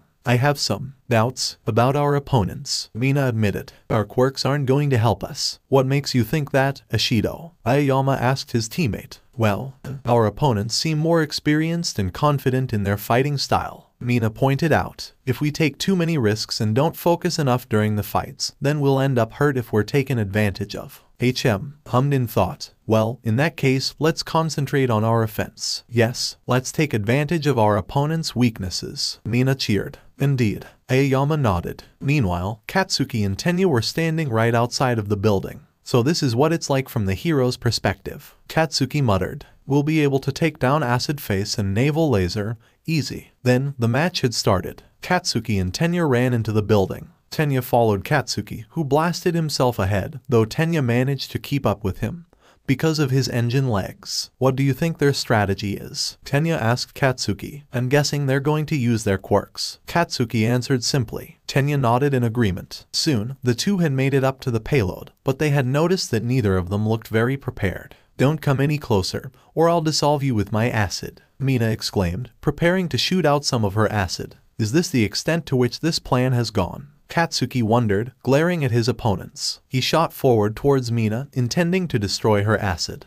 Once he got close to her, Katsuki grabbed one of her feet, lifting up and using his explosions to propel herself upwards and away from the building. Oh shit. Katsuki cursed under his breath. Shit, fucking shit. Katsuki tried to pull Tenya up after him and failed miserably. Damn it, he growled, holding the hand that held onto Tenya's leg. Bakugo, are you alright? Tenya asked worriedly. I'll live, bastard. Katsuki rolled his eyes. Suddenly, Mina shot some more acid down at Katsuki, hitting his hands, causing him to lose grip on Tenya. Tenya quickly shot forward, grabbing onto Katsuki's foot as well. Thank goodness you stopped me. Tenya panted. Now let's make sure you stay down this time. Whatever. Katsuki grumbled as he allowed Tenya to float him to the ground. After he landed on the floor, Tenya quickly moved to stand behind Katsuki and placed a hand on his shoulder. Once Tenya was satisfied that he was safe, he turned around and faced Mina. Well, have you given up now? Katsuki roared. TCH. Of course not. Mina snorted, readying another attack. Mina shot acid at Katsuki, who dodged, sending an explosion towards 𝐒𝐬𝐽𝐻,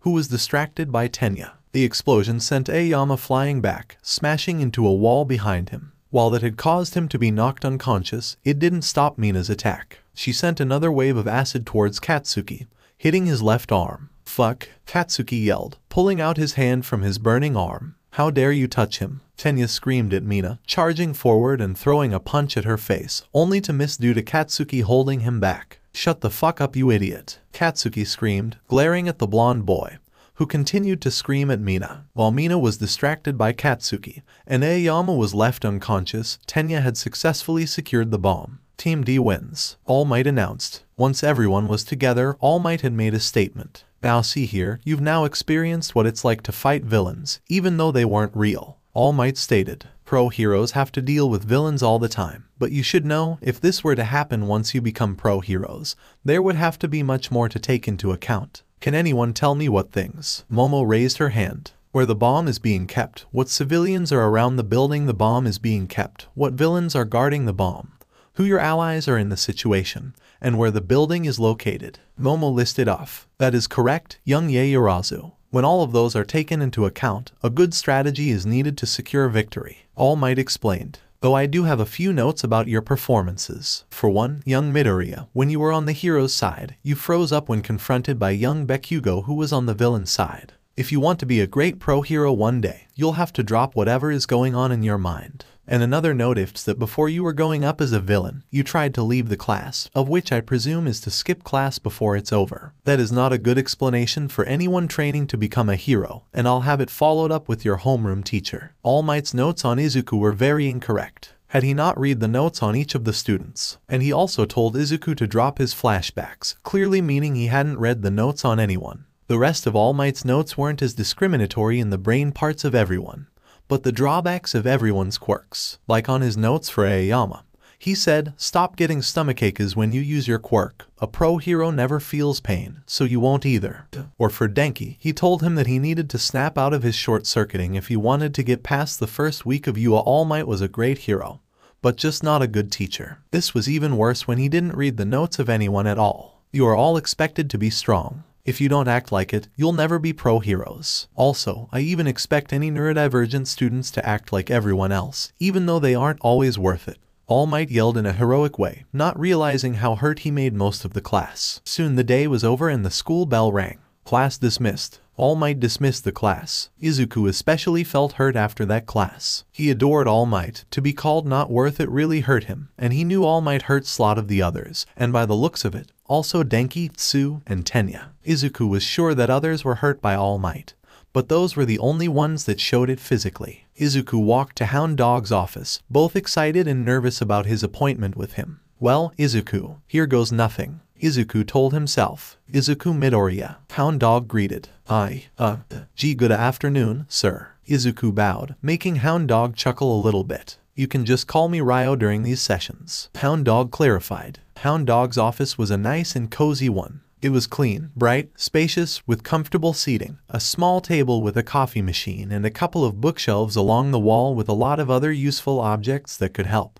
It looked quite cozy. Hound Dog gestured to Izuku to sit down on a nearby sofa. While Izuku took a seat, Hound Dog leaned against his desk and folded his arms. So, Izuku, you're here today because you have trauma from the past, correct? Izuku gulped. He knew exactly why, but at the same time, it wasn't something that came naturally to him. Yes, Ryo. Izuku anxiously nodded. Are you able to tell me more about this? Hound Dog asked Izuku. When I was about 6 or 7, I started to be constantly attacked by villains. It mostly stopped happening when I was 14, but every time it happened, I felt like I was going to die. Izuku explained, starting to cry. Hound Dog noticed this and handed Izuku a couple of tissues. I'm sorry for this, Izuku apologized before being cut off by Hound Dog. Midoriya, there is no need to apologize. Hound Dog comforted. Those attacks must have been really hard for you, especially now, where in becoming a hero, you'll have to deal with villains at least one time. Yeah, Izuku sniffed, wiping away his tears. It still hurts me when I think about it, and I wish I could stop thinking about it sometimes. I understand, but you cannot change the circumstances that happened in your life, but there are ways to make it feel less painful. Hound Dog advised, ways such as talking about them. There are people out there who love you and want you to achieve your dream of becoming a hero. There are, Izuku asked. Yes, there are. Now, you mentioned something called PTSD.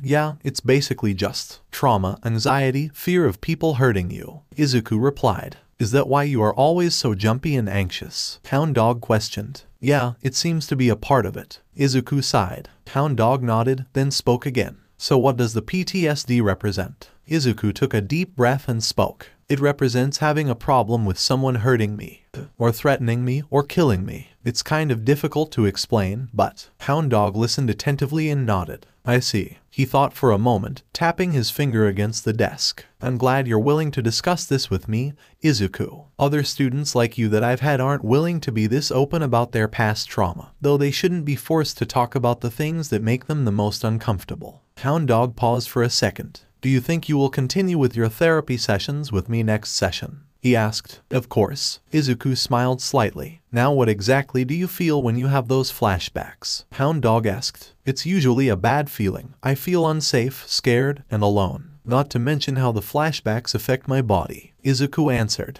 But there is one thing I always try to ignore, and that is seeing the death that happens to those that are around me. That's understandable. Hound Dog reassured. If you'd like to keep going, I suggest taking notes, doing some research, maybe even working through your trauma in a different way. Thank you, sir. But I'm not exactly looking forward to it. I guess I'm afraid that the flashbacks won't ever go away. Maybe the worst part is, I don't know what they mean. I only know that I'm feeling them and they are awful. Hound Dog pondered for a second. How did you cope in the past with these episodes? He questioned. It wasn't easy. I would get flashbacks a lot back then too, but they weren't nearly as frequent as the flashbacks are right now. I couldn't handle them, though. I was just too weak then. Izuku replied, not liking that he brought up such painful memories, but knowing that this might be a chance for him to actually say something important about what is bothering him. And after this happened, my mom helped me out. She bought me medication, talked with me, helped calm me down. But the flashbacks have gotten worse since then, so much worse. I haven't been able to get over those villain attacks. Izuku responded sadly. Hound Dog was concerned for Izuku,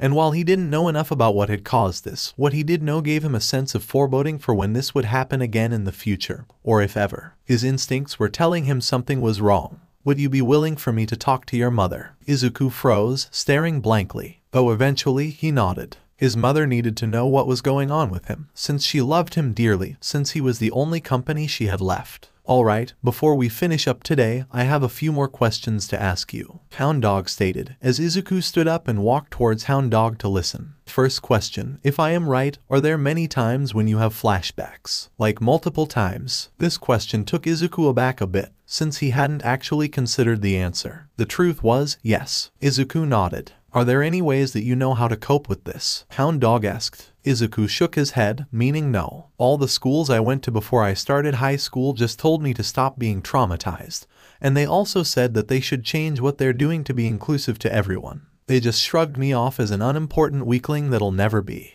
Izuku stopped himself before finishing saying that last line, a hero. Hound Dog was shocked to hear this. This is definitely not the first time he heard something similar to this. In fact, most people seem to be very dismissive of those that are struggling with mental health issues. He didn't blame people, but he knew it was his job to care for anyone who has one, so he hoped he would find some way to help Izuku. I understand your position, Midoriya. However, that is completely normal. If you do have flashbacks often, please let us know immediately, or we may end up having a long session about them. Do I make myself clear? Hound Dog asked, sounding almost angry now. Izuku quickly nodded, understanding the situation perfectly now. Understandable, Izuku whispered. Hound Dog cleared his throat and got back to asking about the flashbacks. After asking the rest of his questions and gaining more information about Izuku's conditions, the session was over. Alright, our next session will be next week, and I'll inform your mother and anyone else who needs to know about what we talked about today. Hound Dog informed Izuku. Alright, bye Mr. Hound Dog. Izuku waved, exiting Hound Dog's office. Once Izuku was outside, he noticed someone. Katsuki was waiting for him. Kaken, I thought you would have walked home by now. Izuku pointed out. Well, I thought you could use some company, that's all. Katsuki explained. Well, you know, you don't have to always look out for me, I can handle myself just fine. Izuku assured Katsuki. Well, what else can I say? If you get attacked by villains again, I'll be able to help you out. Katsuki smirked, wanting to help his friend out if he ever gets into any trouble. Not much later, in the teacher's lounge, the principal of UA, Nezu, and All Might in his deflated form, Akatashinori Yagi, were talking. How was your first time teaching here at UA? Nezu asked his colleague. It was quite informative. Tashinori replied. I believe it was a great experience. Wonderful, Nezu exclaimed, taking a sip of tea. Did you remember to read the notes on each of your students? I was planning on doing that, but I had a lot of work to do, so I didn't have any time to read any of them. Tashinori explained. Well then, you might as well take the time now to read up on Class 1. While we have our chat, Nezu instructed. Oh, so soon. But don't you think? Tashinori was about to ask, trying to avoid the task that was bestowed upon him. Nonsense. The more you know about them, the more ways you'll know how to help them. Nezu interrupted. Oh, of course. I'm just not used to this new job yet. Tashinori apologized. Would you like me to get you the files, or will you? Nezu asked Tashinori. You know what? I'll go get them. There's no point in looking for something you probably won't find. Nezu walked off. Tashinori was less than pleased. His lack of experience teaching as well as his internalized ableism made it very hard for him to be able to be inclusive when he was teaching. As he trailed off in his thoughts, he was greeted by the sound of a familiar voice. So, I heard that you're about to read the notes on my homeroom class. Aizawa walked in. Oh yeah, I didn't read them before, Tashinori replied, before being cut off by Aizawa. Before you taught your only class, Aizawa interrupted, a stern look on his face. Yeah, but I had a good reason to. How so? I was busy. Doing what? Well, I was being a hero for about 3 hours, then I had to do some stuff around the school, and then I had to get ready to teach my first class. That's not a rational way to be a teacher. Aizawa glared. And do you know how I know you didn't read any of the notes? Momoye Urazu told me that you said neurodivergent students should be like everyone else even if they aren't worth it. Well, you shouldn't have to accommodate the needs of neurodivergent students to make things more inclusive for them. Tashinori replied. If they want to be treated the same way as everyone else, then maybe they should leave. And do you really think that they would? Look around at how many kids are struggling in their classes at Aizawa challenged. If you want to be a good teacher, then you should know that disasters and villain attacks aren't the only unfairness the world has to face. Neurodivergent people don't choose to be neurodivergent. It doesn't help that society chooses to mock them instead of help them. And yet you're still making exceptions for them. Tashinori sighed, realizing he wasn't getting anywhere with this argument at the moment. I do, because that's my job. Aizawa replied simply. But you need to learn a lesson from all these examples too. Don't forget, we've got a lot of kids who struggle with learning. They don't choose to become neurodivergent. We shouldn't exclude them, either. It wouldn't be fair to everyone. Aizawa left after this conversation, and Tashinori stayed behind to continue thinking about everything he had heard. Tashinori was dismissive of what his other colleagues said to him. He knew that neurodivergent people don't choose to be neurodivergent,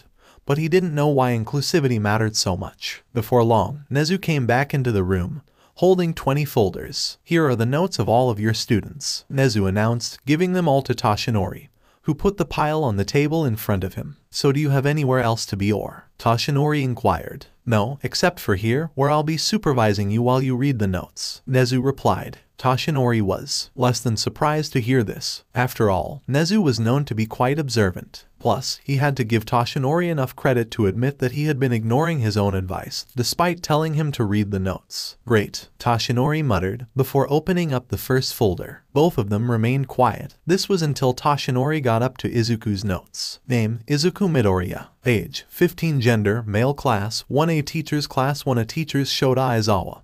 Homeroom teacher Toshinori Yagi, foundational hero studies teacher ectoplasm, mathematics teacher Hisashi Yamada, English teacher medical history allergies, none known disorders, autism, post-traumatic stress disorder. Additional note, when Midoriya was a young age, he was constantly attacked by villains, so anything reminding him of those events will trigger his PTSD. Symptoms include being frozen with fear, curling up into a ball, blanking out, and unintentional quirk usage. Please be aware that because of his trauma, handling villains is a hard subject for Midoriya, so feel free to send him out of the room if things are getting out of hand.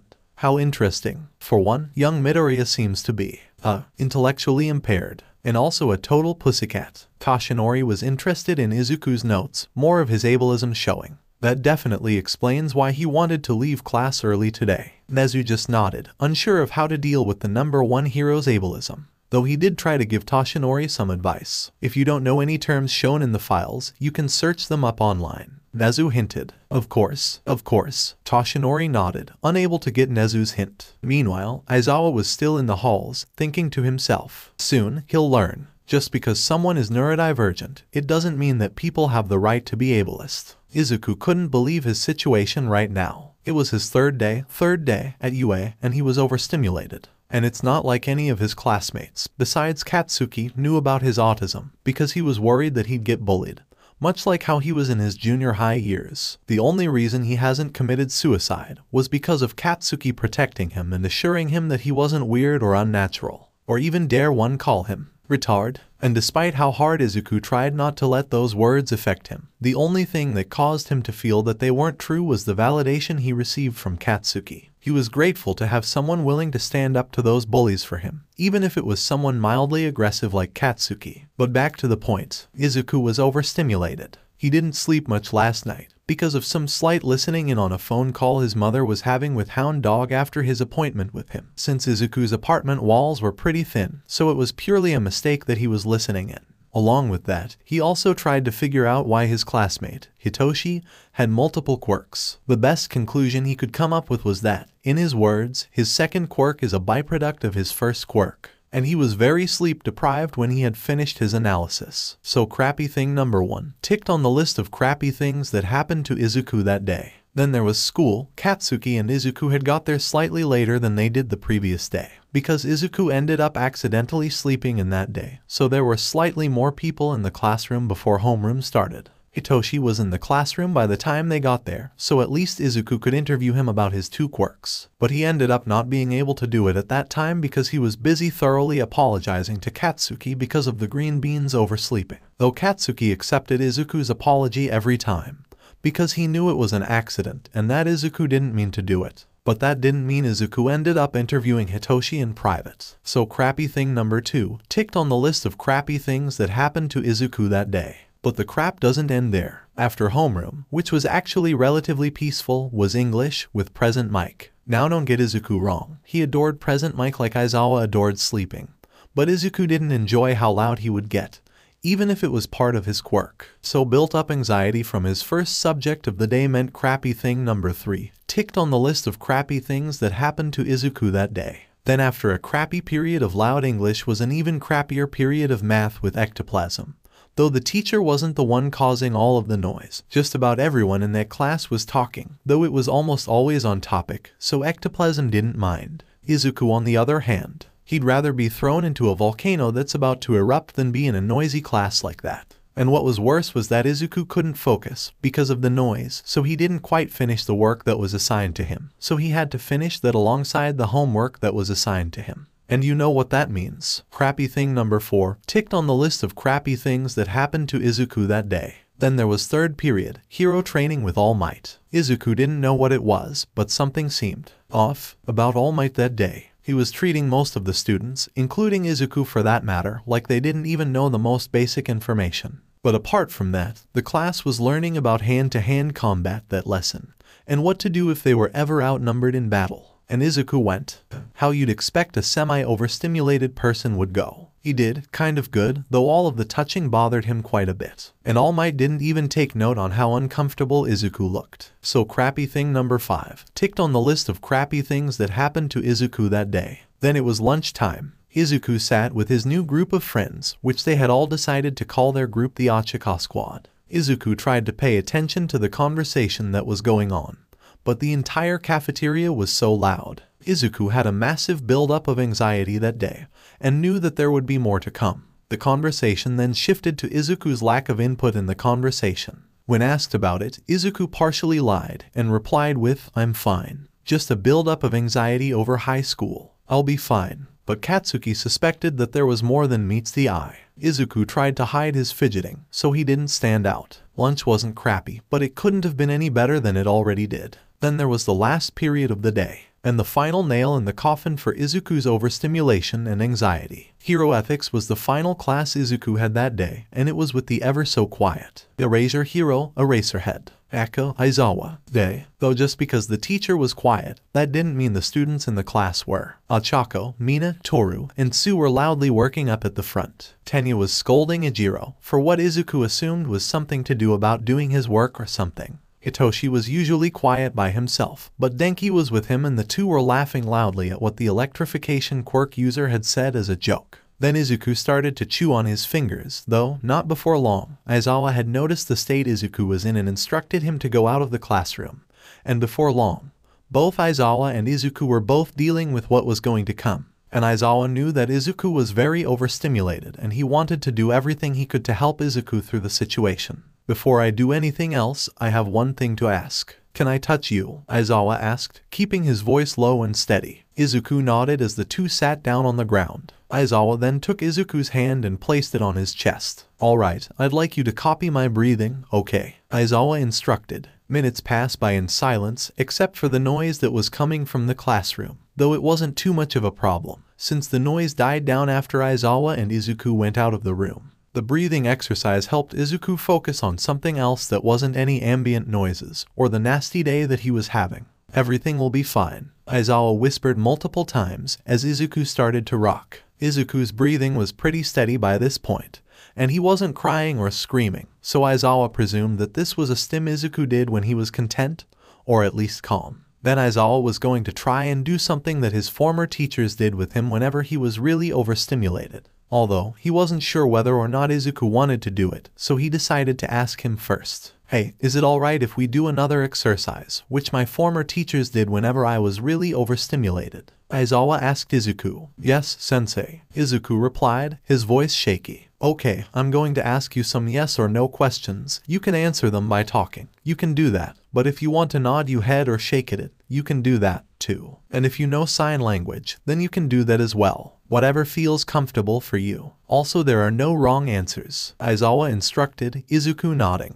"Okay, first question, do you enjoy eating fruit?" Izuku nodded his head. "Do you like apples?" Once again, Izuku nodded. "Do you enjoy eating vegetables?" Izuku nodded. "Do you like broccoli?" Izuku nodded. "Are you getting along with other people here?" Izuku nodded. This was what he needed. Some peace and quiet. Sure, he was having a very crappy day, but Aizawa was making the heavy atmosphere around him a little bit lighter. After a few more questions, Aizawa asked one last question. "Is there anything else I can do to help you?" Aizawa asked. Izuku shook his head. Aizawa smiled, glad that he could help. He then stood and put his hands onto Izuku's shoulders. "I know today has been difficult for you. Don't let this be a bad day. It will pass with time. You still have friends who love you." Izuku nodded. "Now I don't expect you to do the rest of your work this lesson, so feel free to stay out here for as long as you like." Izuku just nodded and smiled. Once the day ended, Katsuki had brought him home and stayed over for dinner, though he only stayed over to do Izuku's extra homework for him and helped Izuku with the actual homework. Izuku then fell asleep without incident. It was the day after the events of the previous chapter, and Izuku was feeling much better. After having his regular subjects, it was time for hero training. Though things were a bit different, Aizawa and 𝗬𝗏 were there as well. "Alright, students, today we'll be getting a tight grasp on how you use your quirks and new ways to apply and enhance them," All Might explained. Instead of one, in their hero costumes, they were all in their gym uniforms. "We've managed to secure 𝗵𝗵𝗲 for first years like you today," Aizawa said. 𝗵𝗵𝗲, also known as the Training Kitchen Lab or TKL for short, is a training facility for quirk development that I designed myself, 𝗬𝗏 informed the students as he placed his hands on the concrete floor. The terrain of the massive gymnasium quickly shifted as large platforms and cliffs formed from the ground. With my quirk I can mold the area to help with any form of training our students need. That's right. One by one you'll go up, demonstrate your quirk and 𝗧𝗓𝗧, 𝗬𝗏𝗧, and I will give you feedback. All Might explained. Aoyama, you're the first student of 1.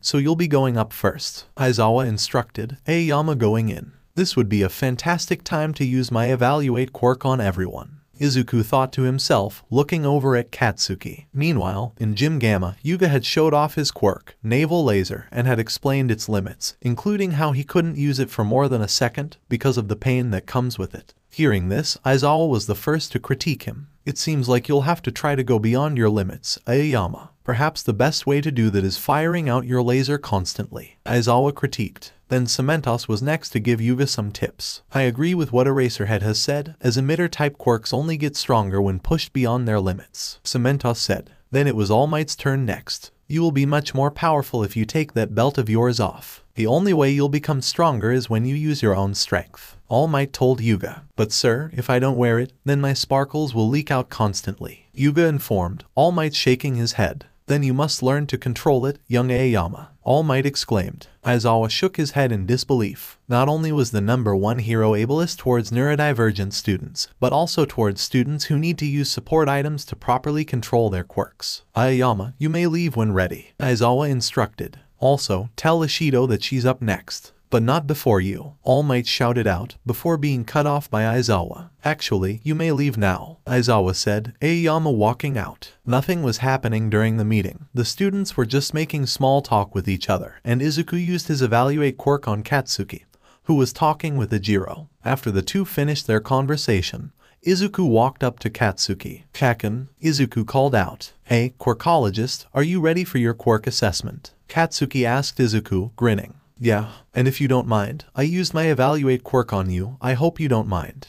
Izuku sheepishly replied. And I'd like to share some of my findings with you. Sure, go ahead. Katsuki nodded. Alright, I'll tell you the basics of your quirk, right down to the complexities. Izuku smiled, doing a motion that was similar to rocking. Katsuki then smiled, again, knowing how happy it made Izuku whenever he used his evaluate quirk on others. And he also knew most of Izuku's stimming habits, including his rocking. So what I know is that your quirk allows you to create explosions out of your hands, and this is because of the sweat glands on your palms, but are different than your other sweat glands, which are built normally. The sweat glands on your palms sweat out nitroglycerin-like sweat, and are much more sweatier than the normal kind of sweat gland. Though the fuel for your quirk is your sweat, in situations where it's colder, your sweat takes longer to detonate, as opposed to warmer weather where the conditions are optimal for your quirk to ignite. Izuku informed. So as a suggestion, perhaps training your palms to sweat more could help you with this weakness. If not, you could wear warmer clothes so you can sweat more, though it does seem that overusing your explosive explosions will result in your arms and shoulders giving out, so with most emitter-type quirks, constant usage will eventually make your quirk stronger. Katsuki nodded, I see. Thanks for the advice, quirkologist. Izuku smiled, especially since Katsuki was one of the few people he knew he could comfortably up to and would listen to him.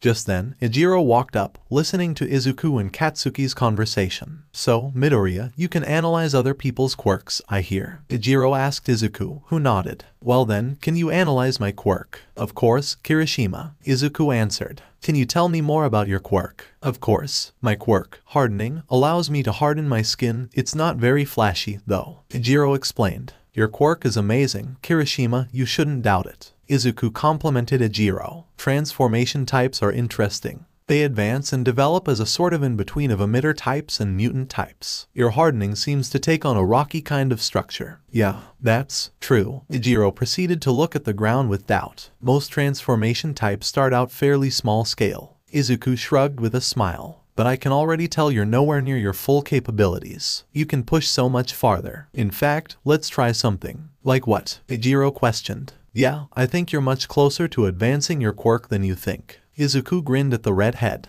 You're holding yourself back by doubting your power, Kirishima. Activate your quirk. Okay. Ejiro blinked as he hardened his right arm, it taking on a sharp, rocky texture. What now? Do it again. Izuku demanded, smiling as confidently as the sun when it rose in the morning. What? Ejiro implored, perplexed with Izuku's orders. Force your quirk to activate again. Izuku encouraged the hardening quirk user in an encouraging way. But my quirk is already active. Ijiro was unsure about Izuku's orders. Is it now? Izuku questioned Ijiro, who just stood there, bewildered. Are you really using all of it? I think so. Ijiro looked rather unsure, not knowing what forcing his quirk to activate while active. Then prove it and force it again, Izuku exclaimed, overexcited with the outcome of his demand. If you say so, Midoriya. Ijiro just shrugged, unable to argue with Izuku. As Ijiro tried to activate his quirk while maintaining it, he felt a strong resistance when he did.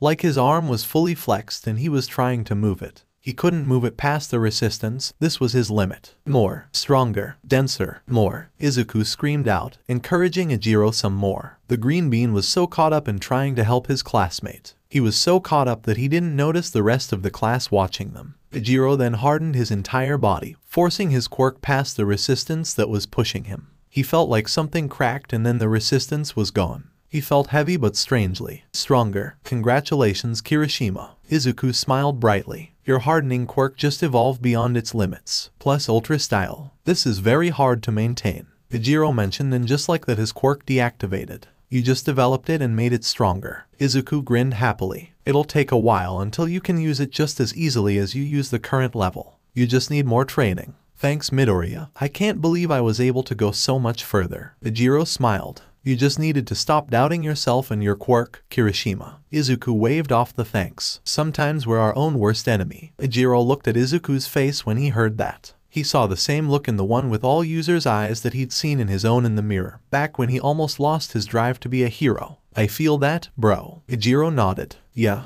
Izuku gave a lopsided smile. But we have to move beyond the past if we want to be heroes, right? Heck yeah. Kirishima fist bumped Izuku. A few moments later, Tsu walked up to Izuku. I've heard that you can analyze other people's quirks. Do you think you can analyze mine? Tsu asked the green bean, who was connected to the radio waves, using his radio signal quirk. Of course, Tsu. Of course, Tsu. Izuku nodded. After a few moments passed, Izuku told Tsu his findings. How amazing. Tsu, your quirk, frog, is extremely versatile. May I ask you a few questions about it? Of course, Kiro. What exact frog are you? This question confused Tsu quite a bit. Midoriya, I don't think you get it. My quirk is called frog. I can do anything a frog can do, Kiro. Tsu simply replied. I'm aware, but which frog in particular? Izuku asked.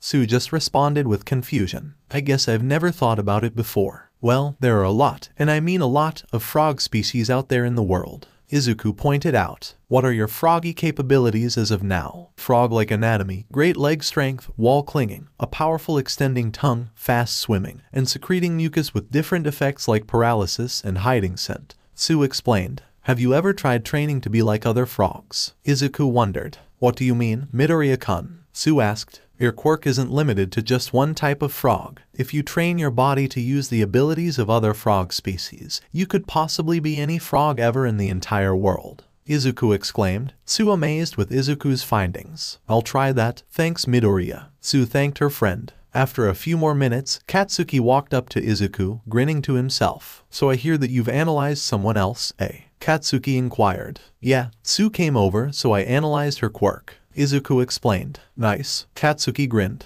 Who are you gonna analyze next? I'm not entirely sure yet. Izuku truthfully replied. In his mind, Katsuki was grinning even more, but tried not to show it too much on his face. Well, anyways, I'm going to go talk with Kirishima. If you need me, I'll be there with him. Katsuki told Izuku, walking off. Izuku then reactivated radio signal and continued to vibe. Meanwhile, in Gym Gamma, All Might continued to indirectly harass everyone with his ableism becoming more clear with each word that came out of his mouth, and he didn't even realize the harm he was doing. But back with Izuku, after listening to a news broadcast about a robbery that had happened the previous night, Mina had walked up to him. Yo, Midoriya, Tsu told me that you can analyze other people's quirks. Do you think you can analyze mine? Mina happily asked the green bean.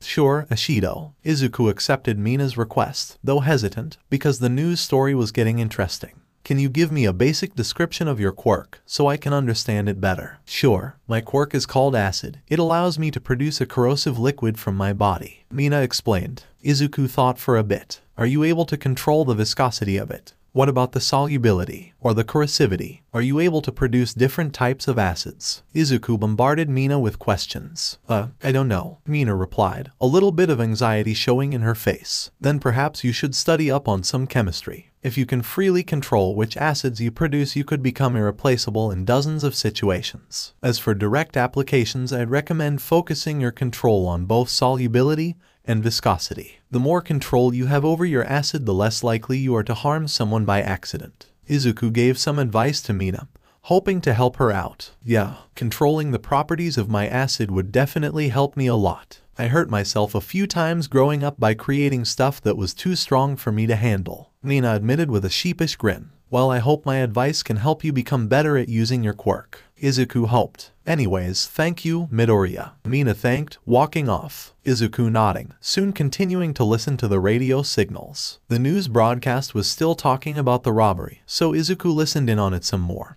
this time taking notes on it with his notebook, which he had brought to class in case he'd figure out why Hitoshi had 2 quirks. Izuku had noted most of the important details of it, including the fact that Rabbit Hero, Marco, managed to deal with this event. After that, Izuku then took notes about his classmates' quirks and was deep in thought until, "Hey, Midoriya," Denki screamed out, startling the broccoli boy. "What do you want?" Izuku huffed, not realizing that it was Denki. "Don't you know it's extremely mean to sneak up on someone with PTS?" Izuku then looked up, realizing that it was Denki who startled him. Izuku then started blushing a bright red. His cheeks were so red that they could bring any fully grown tomato to shame. Denki soon started blushing as well, having an apologetic expression on his face. Sorry, Midoriya. I just heard from a certain explosive blonde that you can analyze other people's quirks." Denki apologized, as Izuku was embarrassed that he accidentally revealed one of his deepest, darkest secrets to someone he had hardly knew at the time. "I apologize if I scared you, or triggered anything unpleasant.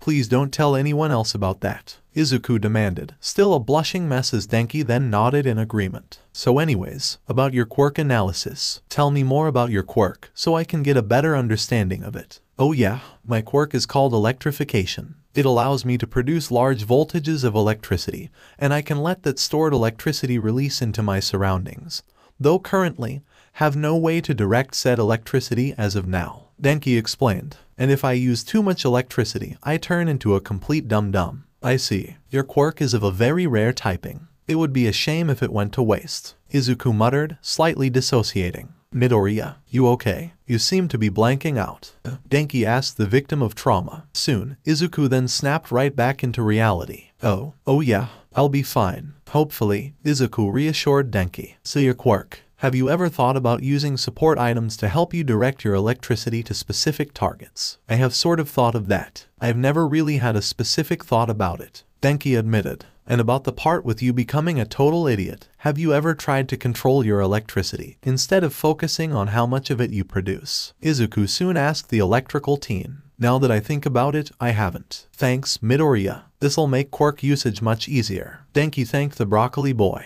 "And don't worry, I won't tell anyone about your, you know what." Izuku smiled at this, since he wasn't intending on any of his classmates learning about Izuku's trauma, so it was good to know that the leak was plugged before it broke. Denki then walked off, leaving Midoriya back with his notebook. Once he had finished his notes on everyone, he tried to figure out more theories to why Hitoshi had 2 quirks. Several theories included, he was born with a condition that left him with 2 quirks. He had a quirk awakening, giving him his extra quirk. Somehow someone transferred his second quirk into him, or he's the result of a perfect quirk combination. Then, Izuku blanked out again. There was nothing.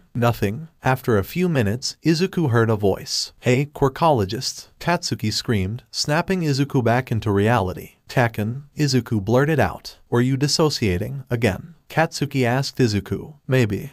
Izuku lowered his head in shame. "Wherever you were in your mind, you're not there anymore. You're here with me in ground beta," Katsuki comforted. "Yeah, I know." Izuku nodded. "Did you need me for something, Kaken?" "Human Minecraft heard about your analyzing skills, and she wanted you to analyze her quirk, but you were dissociating, so she came to me," Katsuki explained. "I'll bring her over." Izuku smiled, happy to analyze another person's quirk. Soon enough, Momo had walked up to Izuku. "So, what can you tell me about my quirk?" Momo asked, smiling. Before that, what can you tell me about your quirk? The green bean inquired. My quirk is called creation. It allows me to create stuff as long as I know its atomic structure, and if I have enough body fat. Momo explained. I see. Izuku nodded. I must ask you something. What kind of style were you going for with your hero costume? I also need space on my body for me to be able to create the stuff I want to create. Momo explained. I see. Did you think of the possible sex appeal that would come with your costume? Izuku asked, taking notes. No, not really. I just told the costume manufacturing company that I need skin exposure. I didn't even think of the possible appeal that could come with. Momo answered. If you'd like, I'd gladly make you some adjustments to your costume. I'm really good at sketching. Izuku offered, smiling. Sure, Midoriya. How long do you think you'll be with it? Momo inquired. I'll need a picture of your hero costume for reference,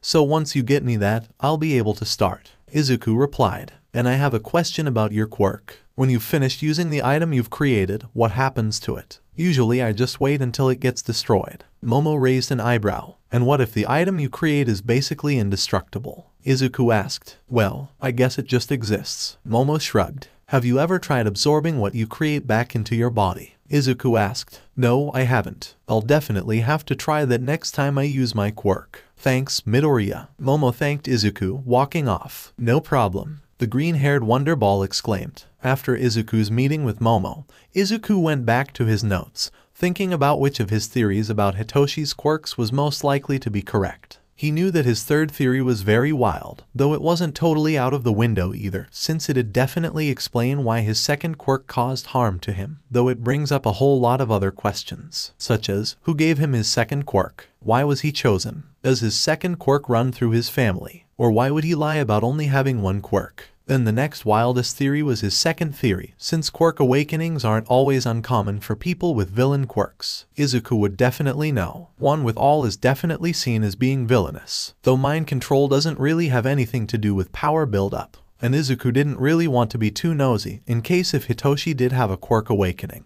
It wasn't any of the quirkologists' business how it happened. Then there was Izuku's fourth theory. Izuku wasn't sure what to think of a perfect combination, though it wasn't out of the window, since there could be a chance that brainwashing and one for all could just be two quirks mushed together. But then Izuku realized how dumb his point could have been. But then there was Izuku's first theory. It seemed like it was pretty much possible since Izuku knew that there were people out there who could hold multiple quirks within them, so he kept that one mostly in mind. A few minutes later, Ochako had walked up to Izuku. So I hear that you can analyze quirks. Ochako guessed. Yeah, would you like me to analyze your quirk? Izuku inquired, seeing where this interaction was going. Yeah, I'd like that, Midoriya. Ochako nodded. My quirk is called Zero Gravity. It allows me to remove the effects of gravity on my targets through touch, though overuse can cause nausea. On that note, you might want to think about having your costume altered a bit to put a bit of pressure on your wrists and neck. There are pressure points there that help with nausea. The biggest cause of your nausea probably has to do with the semicircular canals in your ears. They help regulate balance, and when they're disturbed by a sudden loss of gravity, as an example, they'll give you a case of vertigo. You might be able to train that weakness away, but some support gear could also help. Medicines such as motion sickness pills could also work, I think. I believe you should also look into a sort of grappling hook that you could use to help with mobility. Izuku told the Mochi girl. Thanks for the advice, Midoriya. The Mochi girl thanked as Tenya soon ran up to Izuku. Before Tenya said anything, Izuku knew exactly what he wanted from him. Let me guess, quirk analysis. Izuku presumed. How did you know? Tenya asked Izuku, raising an eyebrow. Lucky guess, I guess. Izuku chuckled. Anyways, tell me more about your quirk.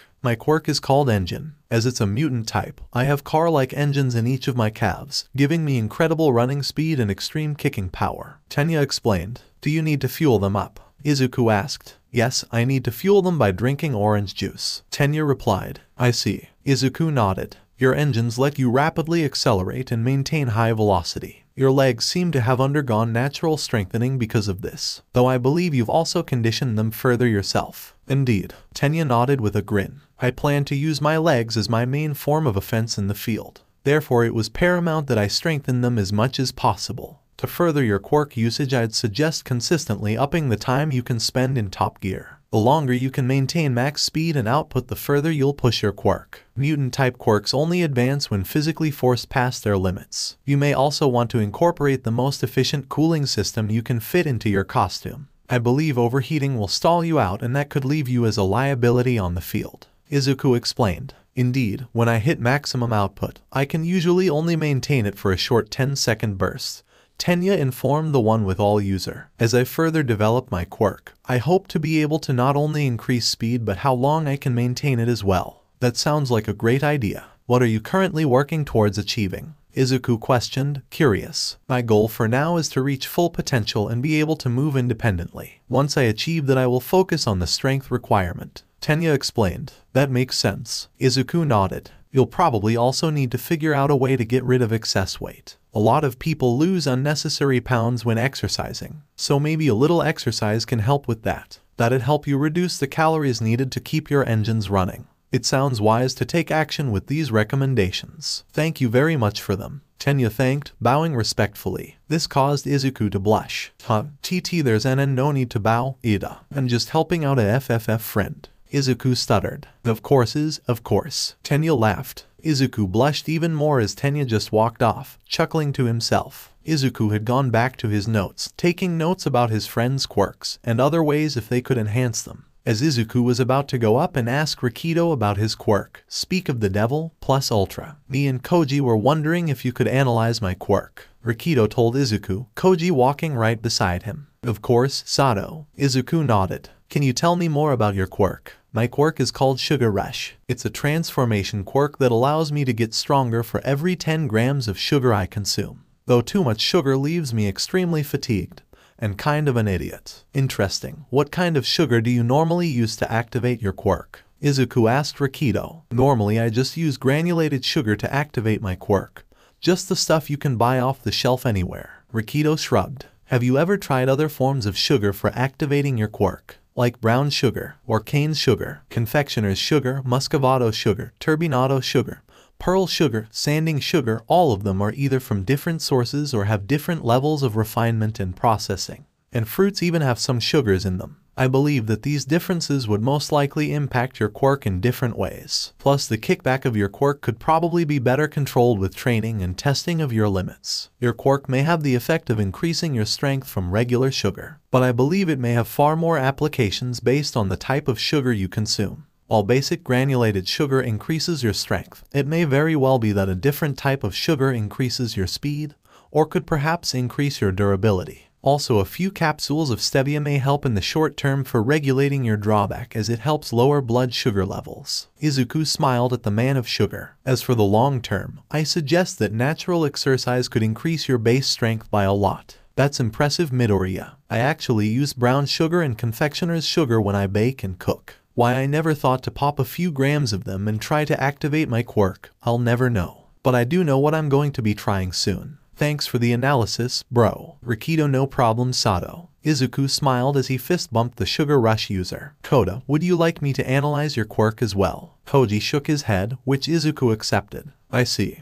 Izuku simply nodded, knowing a thing or two about consent. Soon, Rikido and Koji walked off, leaving Izuku once more to his thoughts and notebook. As moments passed, Izuku started thinking about how he'd do when it was his turn in 𝗵𝗲. So, to make himself more at ease, he decided to take notes on his own quirks. He decided to rank them from weakest to most powerful. Ink Blast, Gunpoint, Evaluate, Radio Signal, Attraction of Small Objects, Handcuff, Vine Whips, Weight Loss, Chameleon Web, Shoot, Jelly, Surprise, Tentacles, Ignite, Ice Blade. Rock Plates, Hot Wings, Hold Up, Sparks, Fly, Regeneration, Brain Curdle, Gummy Body, Heart Bomb, Objectify, Rhyming Reason. After a while, it was finally Izuku's turn, though he overheard something being said to Shoto. Do you want to be expelled? Aizawa questioned Shoto. If you won't give it your all, you don't belong in the hero course. Use your fire and show us what you can do. That or you can leave. I won't use his quirk, Shoto groaned out, his fists clenched at his sides, returning to the others. Soon enough, Izuku had walked into 𝗵𝗲, Eraserhead, 𝗬𝗪𝗲, and All Might were waiting for him. Midoriya, Aizawa greeted. It's nice to be here. Izuku smiled, trying not to look awkward in front of All Might. As you could see, you're the last one to be here, since you have an arsenal of quirks that can be applied in different ways, Aizawa explained.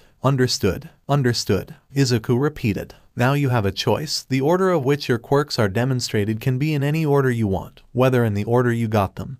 Alphabetical, weakest to strongest, strongest to weakest. Whatever, Aizawa explained. Though firstly, tell us about your original quirk. Izuku smiled genuinely, exited about the fact that he could talk about his own quirk, for once. Of course, my quirk is called One with All. It's an emitter type. It allows me to steal the power of other people's quirks, and it gives me a more powerful version of the original quirk, based upon my own and the target's ages. For example, when my own quirk awakened, I accidentally stole Katsuki's quirk and turned it into 6 times more powerful than it originally was. I was lucky he isn't a mutant quirk user, since I could have been entirely mistaken. Izuku 𝗵𝗲. Each of the teachers nodded. Is there anything else? 𝗬𝗲 asked Izuku, making him jump up and down. Absolutely. The way the power level determined, with X meaning my age, and Y meaning the target's age. For emitters, X times Y equals power level. For transformers, X times Y divided by half of X equals power level. For mutants, Y times 1 equals power level. Izuku continued to 𝗵𝗲. And I can also use my stockpiled quirks in combinations. However, I can only use up to 5 quirks in a combination at a time. Then Izuku started demonstrating his quirks, showing off the different ways he uses them. When the school day ended, Izuku smiled to himself, happy that he was able to help his friends with their quirks and applying them in different ways, as well as suggestions for support items that they could use, and the fact that he knew he could make his quirks his own, instead of being used by villains. Maybe life isn't so bad after all, Izuku thought to himself. Izuku and Katsuki were walking to school as usual, though they had noticed a crowd of reporters and camera people surrounding the normal route the 2 childhood friends took to get to school. What the? Izuku gasped. The hell is this? Katsuki muttered. Kaken, do we find another route? Izuku asked the fiery blonde. Let's see what the commotion is about first. Katsuki planned. One of the reporters had turned around to see Izuku and Katsuki. You two, what's it like to have All Might as a teacher? The reporter enthusiastically questioned the two. Izuku stammered. It's none of your business, that's what it is. Katsuki exclaimed. Come on, quirkologist. And then the two just walked off. The reporter turned to the others and said, we need to find more UA students to interview.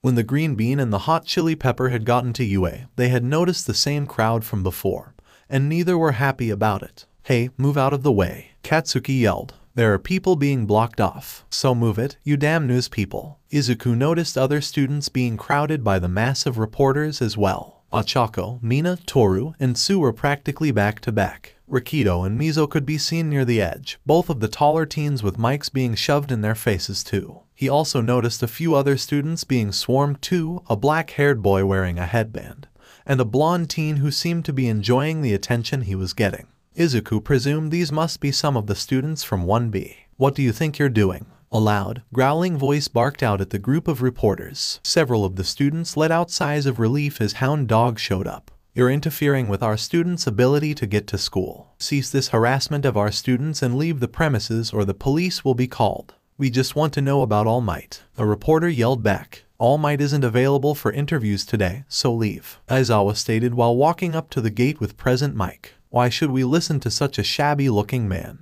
A different reporter demanded. Aizawa just exhaled heavily. This is why he hated the media. You know, they're causing such a ruckus, they're almost like villains. Present Mike whispered to Aizawa. Can't we just beat them up? Not unless you want your reputation dragged through the mud. Aizawa shook his head. Let's just wait for the police. While Aizawa and Present Mike kept the reporter's attention, Hound Dog ushered the students past the gate so they could get to class. Izuku calmed down from the surprise of a reporter ambush as he and Katsuki walked to class. One reporter had gotten too impatient and tried to cross the gate after the last of the students had entered. She was met with 𝐒𝐬𝐴's security system, also known as the 𝐒𝐬𝐴 barrier, as the massive steel gate slammed into place. With over a meter of reinforced steel between them and any form of All Might interview, the multitudes of reporters had no choice but to complain and wait. This is why I don't like crowds, Izuku muttered. Soon enough, both of them had gotten to class to find that there were discussions about the event that happened that morning. The one day I decide to come earlier, I'm just about ambushed by the news. Mina complained. Ishido, I thought you were more social than that. Ochako pointed out. I am, but it's just the noise of the crowd that bothers me, Ishido admitted. I definitely feel that, Ishido. Izuku listened in. Good gosh, those reporters were so twisted. Toru joined in as the class chatted. You said it. Kyoka shook her head. Didn't expect to get hounded for an interview about All Might this morning. They shouted so many questions at me, I couldn't get a word in anyway. Rikido scratched his left cheek. I'm glad Hound Dog showed up when he did, Kiro. Tsuyu smiled softly. Yeah, it was getting to be a bit much. 𝗧𝗏 messed with her hair. Take your seats, homeroom is about to start, Aizawa announced as he entered the classroom. And with that, everyone rushed to their seats. You all have an important decision to make, Aizawa told the class, something that'll affect the entire class dynamic going forwards. The entire class tensed up, expecting something along the lines of expulsion. You need to choose who your class representatives will be. Everyone in the class was shocked. That's so normal, Class 1A exclaimed. I wasn't finished yet. Aizawa scolded the class. You'll all have to decide who will be representing the class before Wednesday, so choose carefully. And with that, 1A started discussing possible candidates, with almost everyone nominating themselves. Desire doesn't equal ability. The class representative should be someone that everyone can put their trust into, Tenya pointed out to everyone. But, Sue spoke up. We've only known each other for about a week. That's hardly enough time to put at least any trust into one another. Even if that's the case, whoever leads the class has to have the most qualification out of all of us, Momo pointed out. Ieyaruzu's right. The best way to decide would be to have a vote. Izuku nodded. All of the class nodded, and they decided to vote. The only rule was that they couldn't vote for themselves. After everyone had voted, the results were announced by Tenya. 1 vote for Bakugo, 3 votes for me, 5 votes for Midoriya, and 11 votes for Ieyaruzu. Tenya read out, meaning that Ieyaruzu will be class representative, and Midoriya will be vice representative. Izuku stared at the number stunned. Momo was also stunned with the outcome of the vote, beginning to smile. So, your representative is Ieyaruzu and your vice representative is Midoriya. Aizawa spoke up as the green bean and beef stew stood in front of the class. Izuku was trying not to fidget while Momo smiled. I'll do my best to be worthy of the trust you placed in me. Momo bowed to the class. Izuku started smiling as well, though he didn't get why anyone would want to vote for someone like him. He could end everyone's hero careers. He almost did it to Katsuki when they were kids. But either way, Izuku was happy with being vice representative. Later, after math class, it was time for lunch. My head hurts. Kaminari whined as the Ochika squad, plus a few others, all went through the lunch line. Are we sure that was high school math? I think ectoplasm has us doing university level stuff. Not to mention that we already have homework for both English and hero ethics. Mina groaned as she sat down. Homework every class is going to kill me. The students all started to eat. The delicious food went a long way to soothing their woes. Lunch Rush knew exactly how to make comfort food. Even this rice is super tasty. 𝗧𝗏 sighed happily as she ate. She was sitting between Izuku and Tsuyu. I couldn't agree more. Lunch Rush is a truly wonderful chef. Momo smiled as she sat down with the squad, next to Tenya, with Kyoka sitting next to her. After finishing her next bite of food, the creation user asked a question. I must admit, I'm curious as to who voted for whom as the class representative. Would anyone be willing to indulge my curiosity? I voted for Midoriya. He's been such a hero ever since I met him, especially when the entrance exam happened. He took down the 0-pointer when everyone else was either injured or running away like a coward. 𝗧𝗏 replied to the beef stew's question. Indeed, your heroic traits will definitely pay you off in the future. That's why I voted for you as well. Tenya nodded to Izuku. Thanks, Ida. Though I have a villainous quirk, I definitely know that I'm not a villain. Far from it, actually. Izuku thanked the engine user. I voted for Yamomo. She's totally super trustworthy of leadership. Not to mention we all know she's easily the smartest in our class. Kyoka smiled at the creation user. She got a beaming smile from Momo in return. Me too. Momo has been awesome. She even agreed to help me with chemistry so I can try and implement some of Midoriya's suggestions to me when he analyzed my quirk. Mina grinned at both of them. Ashido, Jiru. Momo seemed to sparkle as she smiled happily. I'll do my best to live up to your expectations. Thank you for your trust in me. Who did you vote for, Kaken? Izuku asked Katsuki. You, quirkologist. I know how easily you can motivate people to try their hardest. Katsuki explained, beaming with pride in his decision. As the question of who voted for who went around, it was discovered that Mina and Kyoka, along with Denki, Rikido, Koji, Shoto, 𝗵𝗃𝗃, Mizo, Hanta, Toru, and Hitoshi voted for Momo. 𝗧𝗏, Tenya and Katsuki, along with Tsu and Ajiro voted for Izuku. Yuga, Momo, and Ajiro voted for Tenya, and Izuku voted for Katsuki. I don't understand something.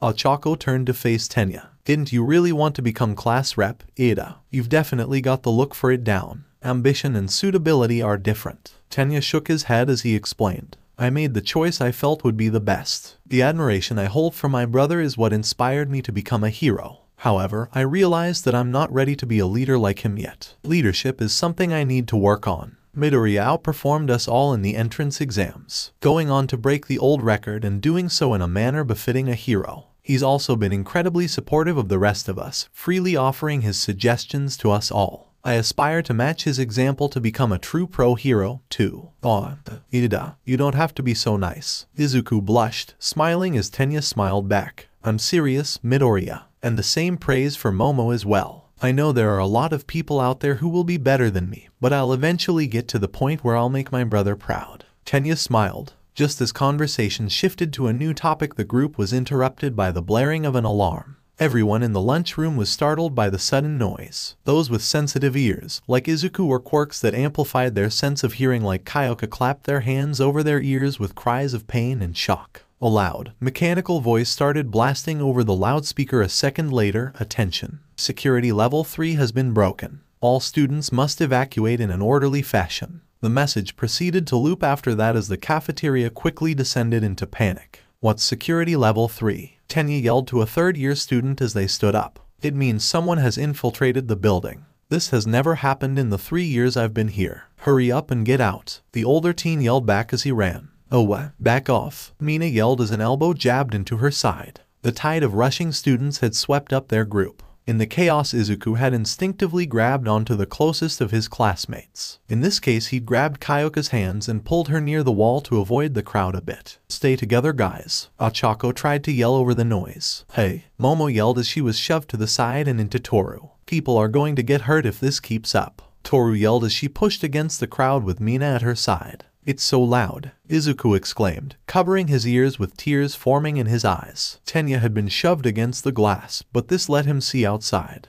The human car gasped when he saw the reporters from this morning on the campus grounds. Somehow they got onto school grounds. He saw several. 𝐬𝐬 had been shoved against the glass, but this let him see outside. The glasses-wearing teen gaped when he saw the reporters from this morning on the campus grounds. He saw several teachers running towards the reporters. Then he something realized a second later. If the teachers are dealing with the press, then there's no one to turn off the alarm. Everyone will keep panicking unless they're told. Tenya realized. But even as he thought this, he had no idea how to convey it to the panicking crowd of students rushing through the halls. Tenya then saw Izuku on the ground, about to cry with his hands over his ears. Midoriya, Tenya yelled out to the green bean. 𝐬𝐬, Izuku cried out, accidentally referring to Tenya as a combination of his first and last name. Tenya knelt down to the broccoli boy, hoping to get a response from him. Are you okay? Tenya asked the one with all user. Loud was all Izuku could get out before letting out a huge sob. The green-haired boy was obviously feeling overwhelmed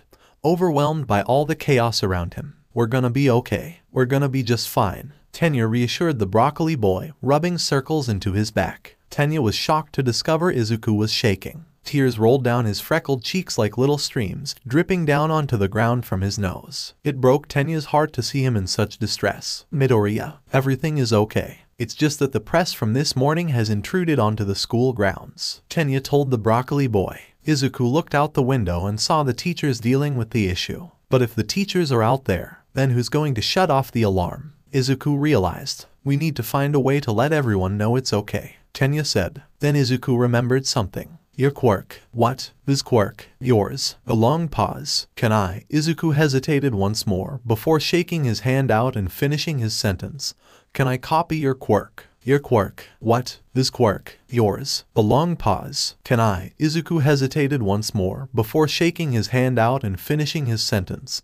Can I copy your quirk? Tenya's eyes widened. Didn't Izuku say that he could steal other quirks? Midoriya, what's your plan? Tenya asked the overstimulated green bean. My quirk allows me to steal the power of emitter and transformation quirks, and I just straight up copy mutant quirks. Izuku explained. I see. So you want to copy my quirk? Tenya asked. If it's okay with you. Izuku nodded. If it'll help defuse the situation, then yes. I'm more than willing to let you copy my quirk. Tenya smiled. Izuku touched Tenya on his hand, and soon enough, Izuku then sprouted engines on his legs, similar to Tenya's. How good are you at throwing people? Izuku asked Tenya. I've never tried throwing anyone, Tenya pointed out. Can you throw me towards the front of the hallway? Izuku inquired. Alright, I'll try. Tenya smiled, picking up Izuku and throwing him. Tenya's throw wasn't exactly powerful, per se, so Izuku didn't go very far until he ran on other people's heads, with his new quirk activated. Sorry, excuse me, sorry. Izuku frantically apologized to everyone whose head was stepped on. As soon as Izuku made it to the exit, he turned off engine, activated tentacles, climbed onto one of the walls, and used rhyming reason on himself. Amplify my voice so I can let the panicking crowd that they can all rejoice, Izuku whispered to himself. Izuku knew that the effects would only last for 11 minutes,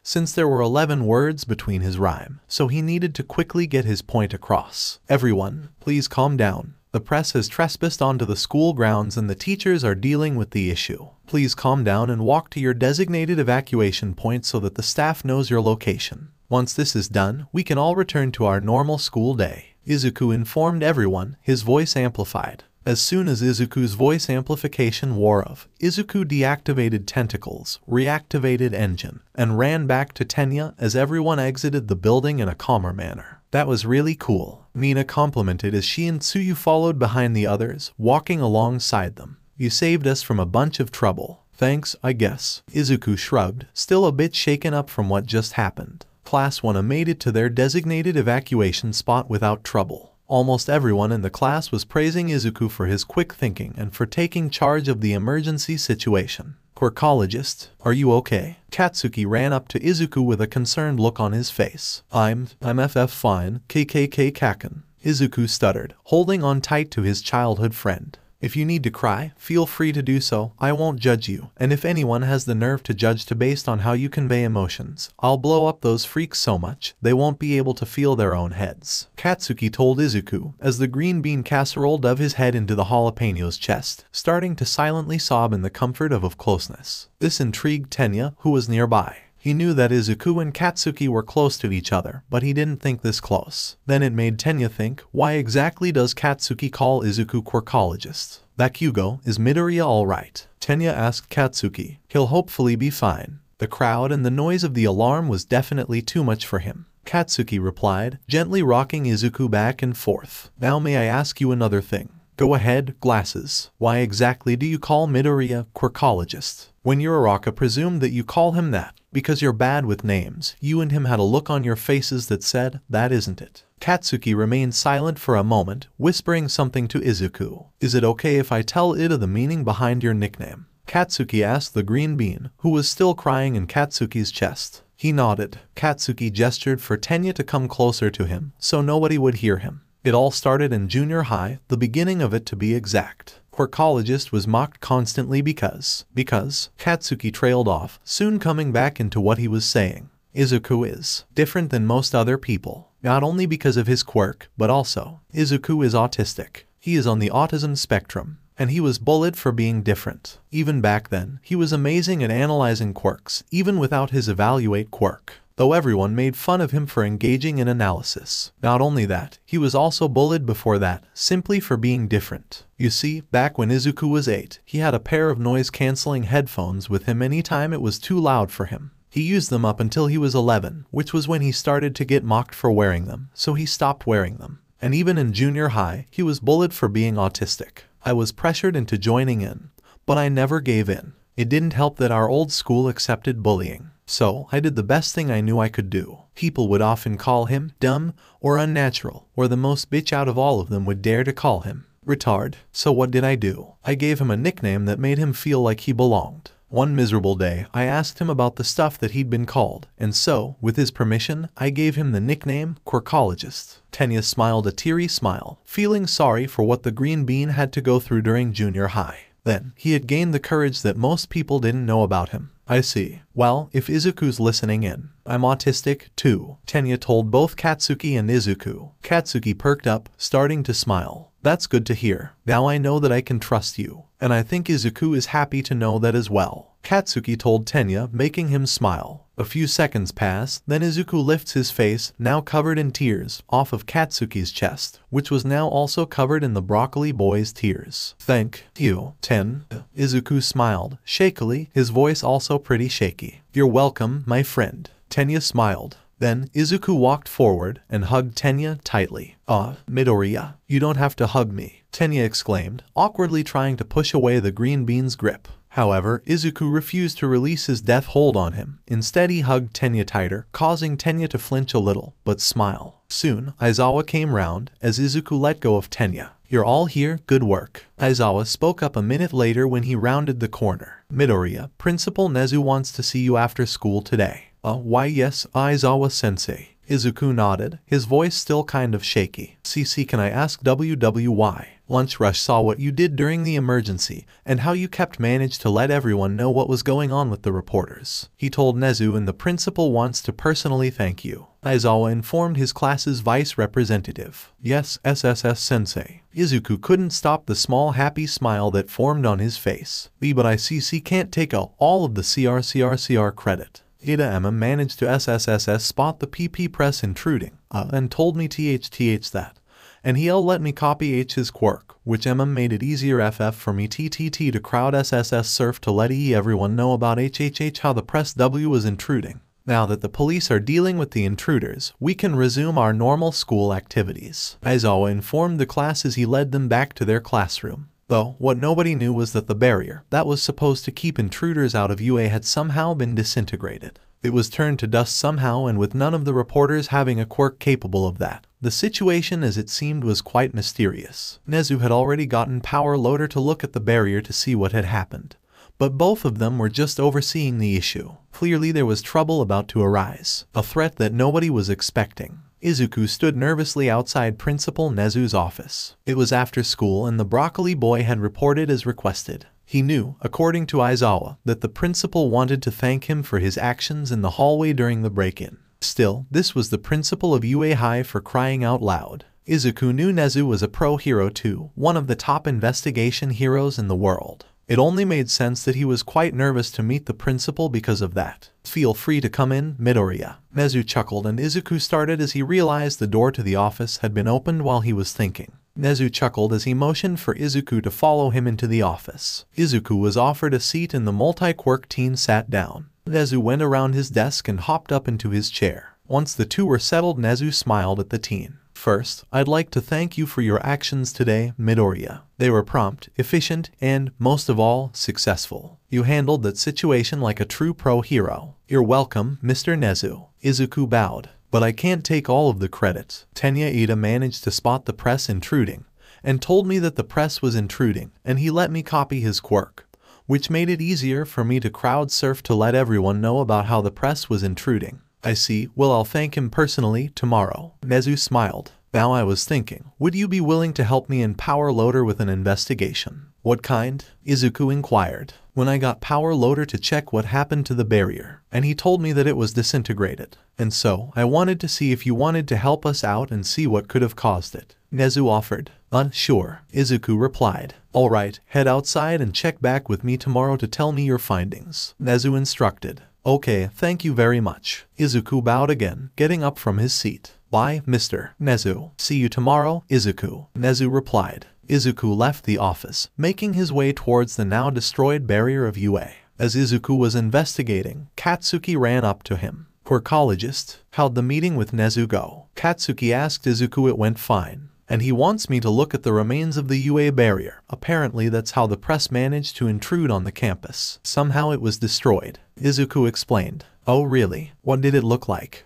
Katsuki questioned eagerly, looking over Izuku's shoulder at the remains of the UA barrier. "Well," Izuku hummed, trailing off slightly. "He said it was destroyed. But he said I should try looking at the remains to see what exactly could have done it. So, basically, he wanted you to look at something he doesn't know about." Katsuki questioned, taking notes. "Yeah, it seems that way," Izuku agreed.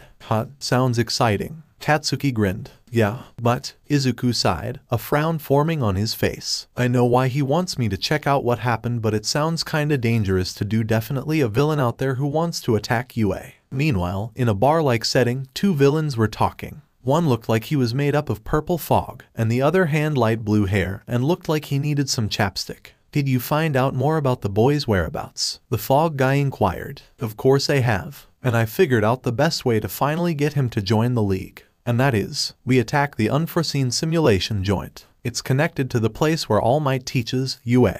Wednesday will be the day that we attack, since it's when those UA students, including Midoriya, will go there, and All Might will be accompanying them. So it'll be killing two birds with one stone. Exactly. When do you want me to get the Namu ready? Immediately. We only have a day until our missions. Kidnap Izuku Midoriya and kill All Might. I'll get onto it right away, Shigaraki. I knew I could trust you, Kurogiri. The next day, Izuku woke up earlier than usual, mostly to start working on Momo's new costume. Since the previous day, Momo had given Izuku a picture of her current hero costume, so he wanted to get onto it when he could. A bit more protection for the legs and knees. Izuku mumbled to himself as he sketched. Momo's need for skin exposure for her quirk was doable, but she was clearly very uncomfortable with her chest being sexualized. So Izuku had made a modified top for the redesign.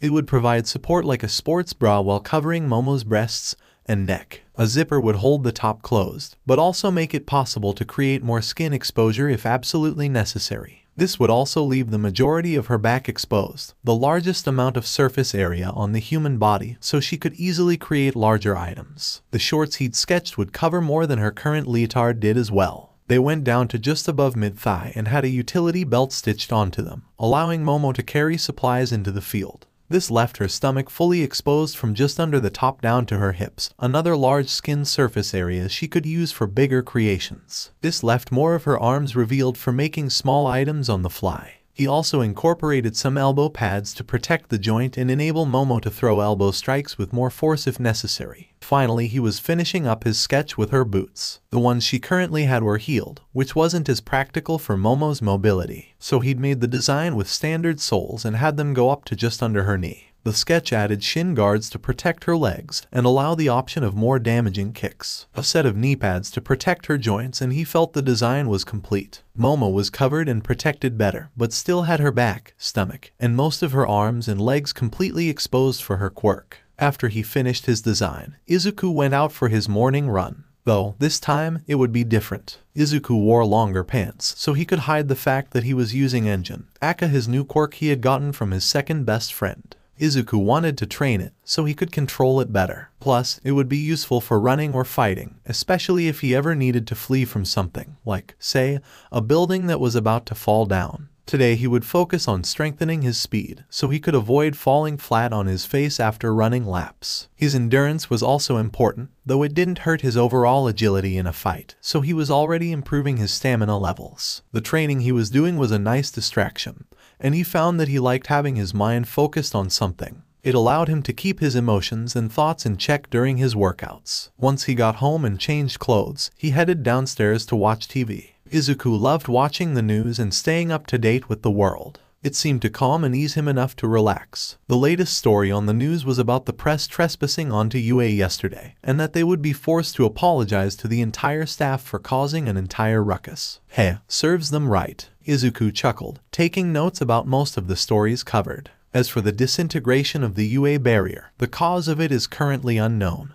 But what is known at the moment, all is known is that someone with a decaying quirk is behind this. But who? It's unknown about the true details of this, but we are confident it is a villain. The anchorman reported. After Izuku had gotten ready for school, he and Katsuki had walked there, having a pleasant discussion, which was mostly just Izuku 𝗵𝗃 about what he saw on the news. Katsuki listened quietly with great interest and nodded occasionally, letting Izuku continue speaking. By the time Izuku entered the classroom, Katsuki was already seated and waiting for their teacher to arrive. Izuku sat down and started writing in his notebook. After a few more minutes pass, Momo walks into the classroom. Izuku sees her and runs up to her. "Good morning, Yaoyorozu. I finished the design sketch, if you want to look at it." Izuku smiled. The moment she registered his words, her eyes lit up and she appeared to have sparkles around her as she almost bounced in excitement. "Thank you, Midoriya." Momo smiled brightly at him. When Momo opened the notebook to the marked page, she was stunned. There she was on the page, very well drawn, in a hero costume that looked every bit as good as what a professional support company could design. "Midoriya, I had no idea you were so talented at sketching and design."